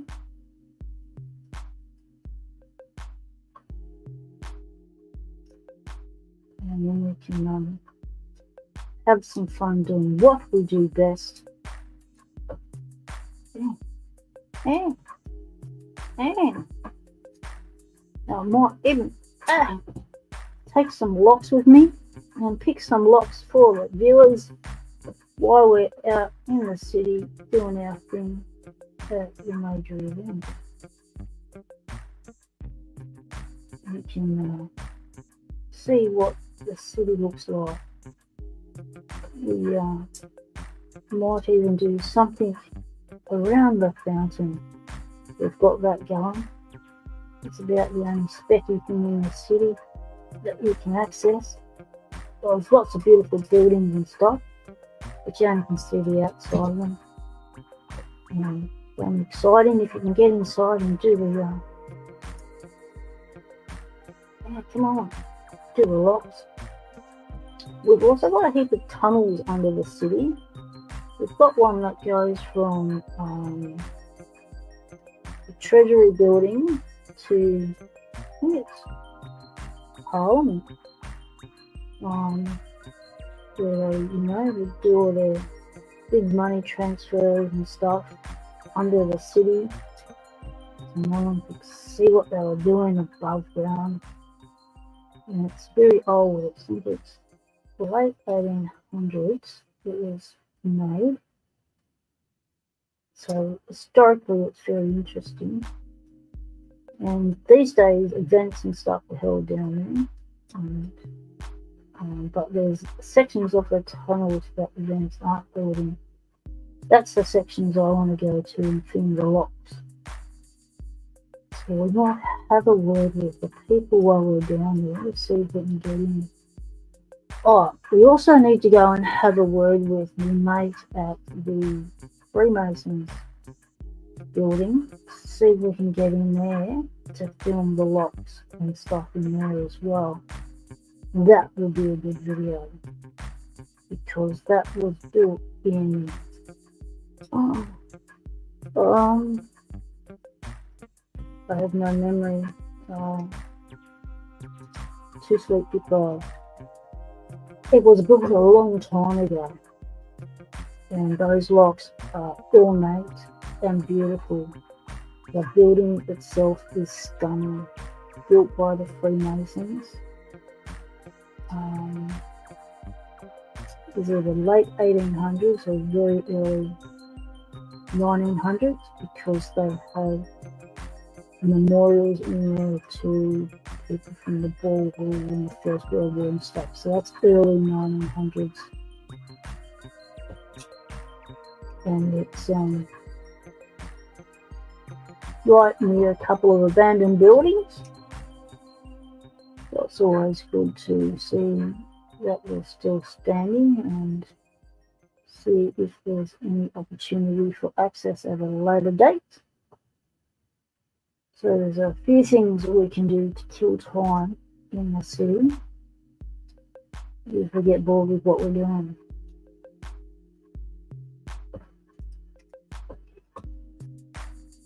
But those things would be good.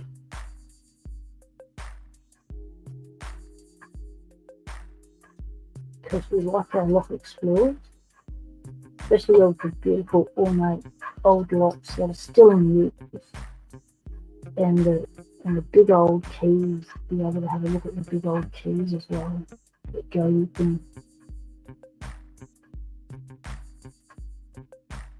We've got stunning woodwork and masonry work in there as well.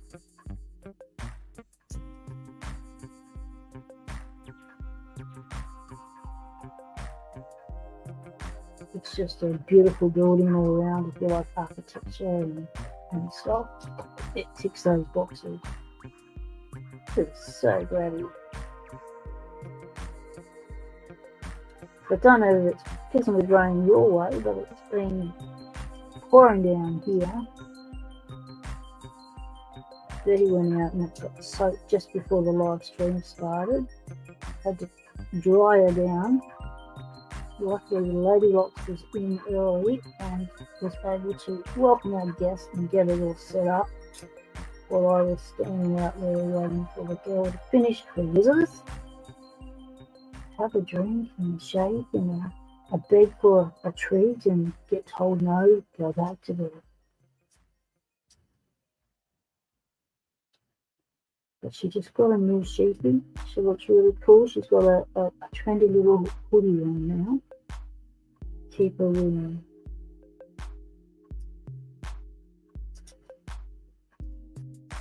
And hopefully she'll be warm in her own bed and she won't keep trying to jump into our bed. Because there's not enough room.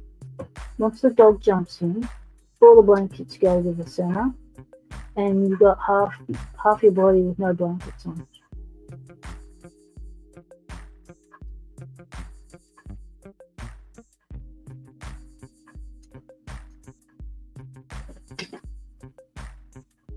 This one is just way too grabby, way too good. There goes the Lucy. Like it's in its protective case, it can only fall once. Let's put it back in its home so we don't drop it again. Everyone's got a home. You wouldn't think everything had a home here, but everything does. It's just a matter of putting it all back in its home. What have we pulled out here? Oh, it's true. That's a Maya 2-star SKG dimple. That looks like a pin mini. What? Alright, this one looks people friendly. Let's give this one a whirl.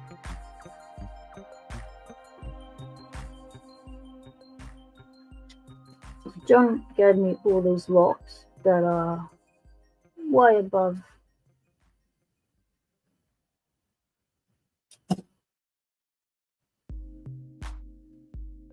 tension. Gone.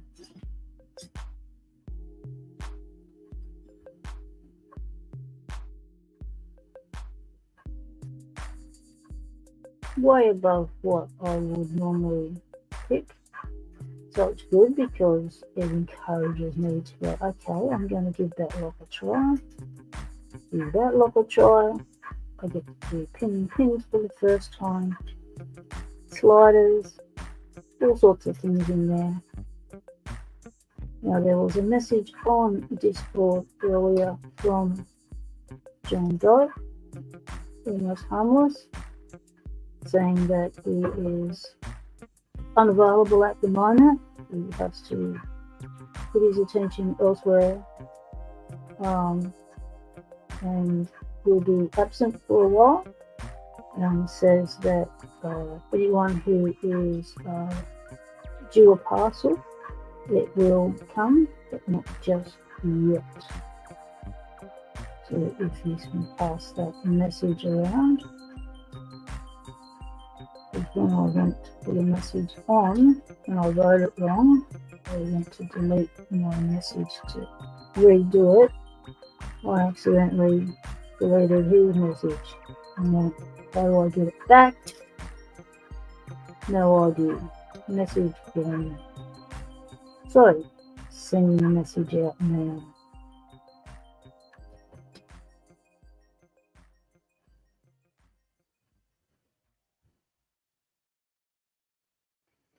Okay, Heather. Have a good work. Yep, thanks, mate. Appreciate you doing that.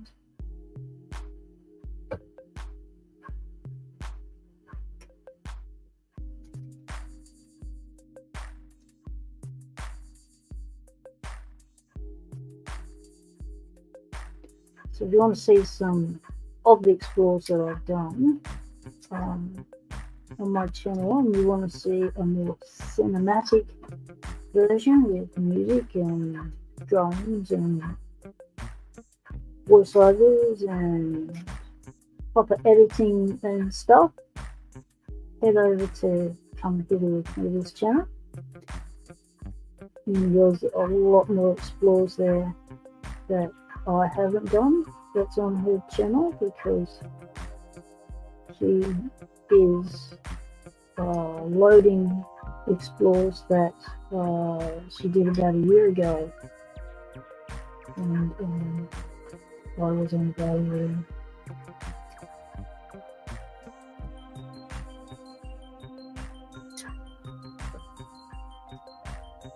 This feels very springy, very heavy springs.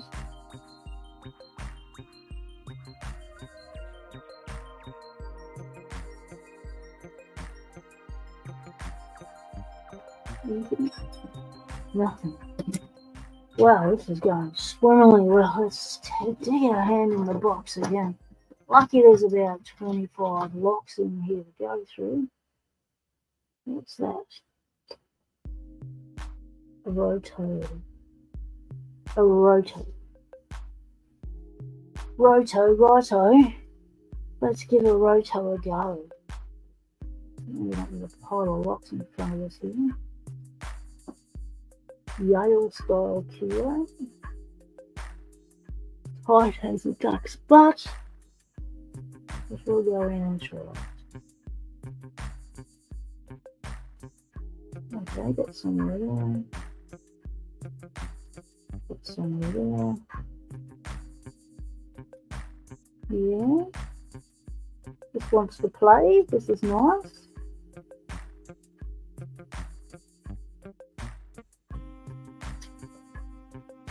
Gentle little lifts. Let's not get carried away here.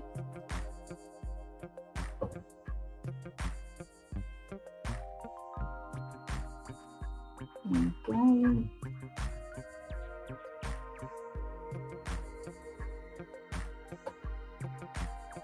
But tell us what you think about the having background music on the lights.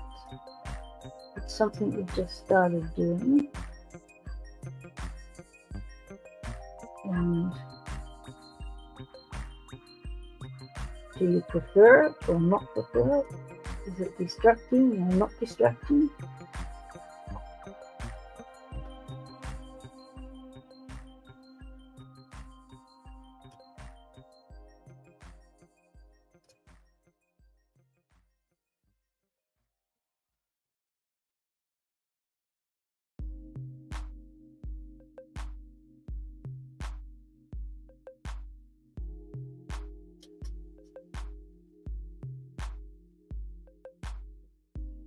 I'm not sure that there's going to be anything picked open for the end of the stream.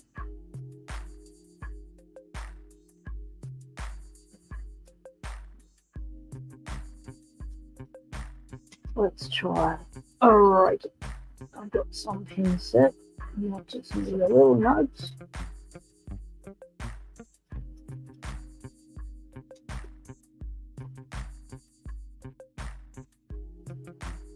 That cut euro is cutting in my hand at the back. That's uncomfortable.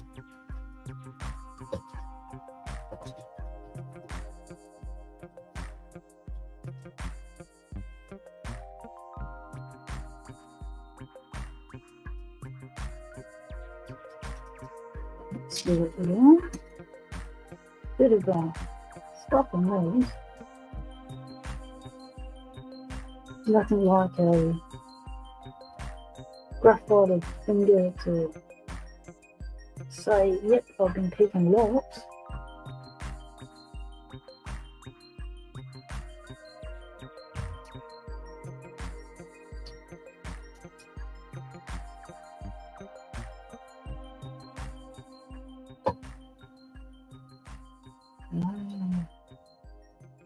Almost giving good stuff. Feels like it's just standing, nothing's counter-rotating, and the feedback's not spectacular, which tells me we could have all standards.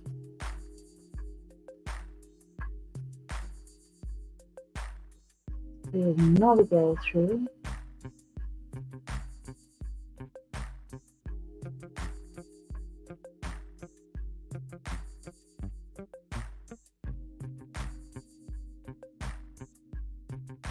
Concentrating,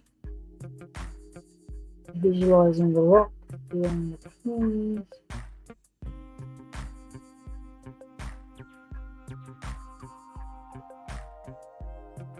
Let's hopefully bound up and overset. Nothing's happening. We're not getting any binders. Nothing's moving. We got oversets. Well, we'll just put that down and go, okay, we're going to call it. The hands are going, they're starting to shake. So we're going to say thanks everyone for joining us on this live. It's Locksport Hangout live with Parky and Marson. It's been awesome having people in the chat, people coming and going and staying. Really appreciate it. We'll be doing some more lives, possibly on the weekend. My Sunday, your Saturday. My Monday, your Sunday. That's probably more like it. Yeah. My Monday, your Sunday. We'll be doing some shout outs, update on the giveaways, and hanging with some more people. You never know who's going to be a guest next on Locksport Live. Thanks for watching, everyone. Stay legal. Temptation is everywhere.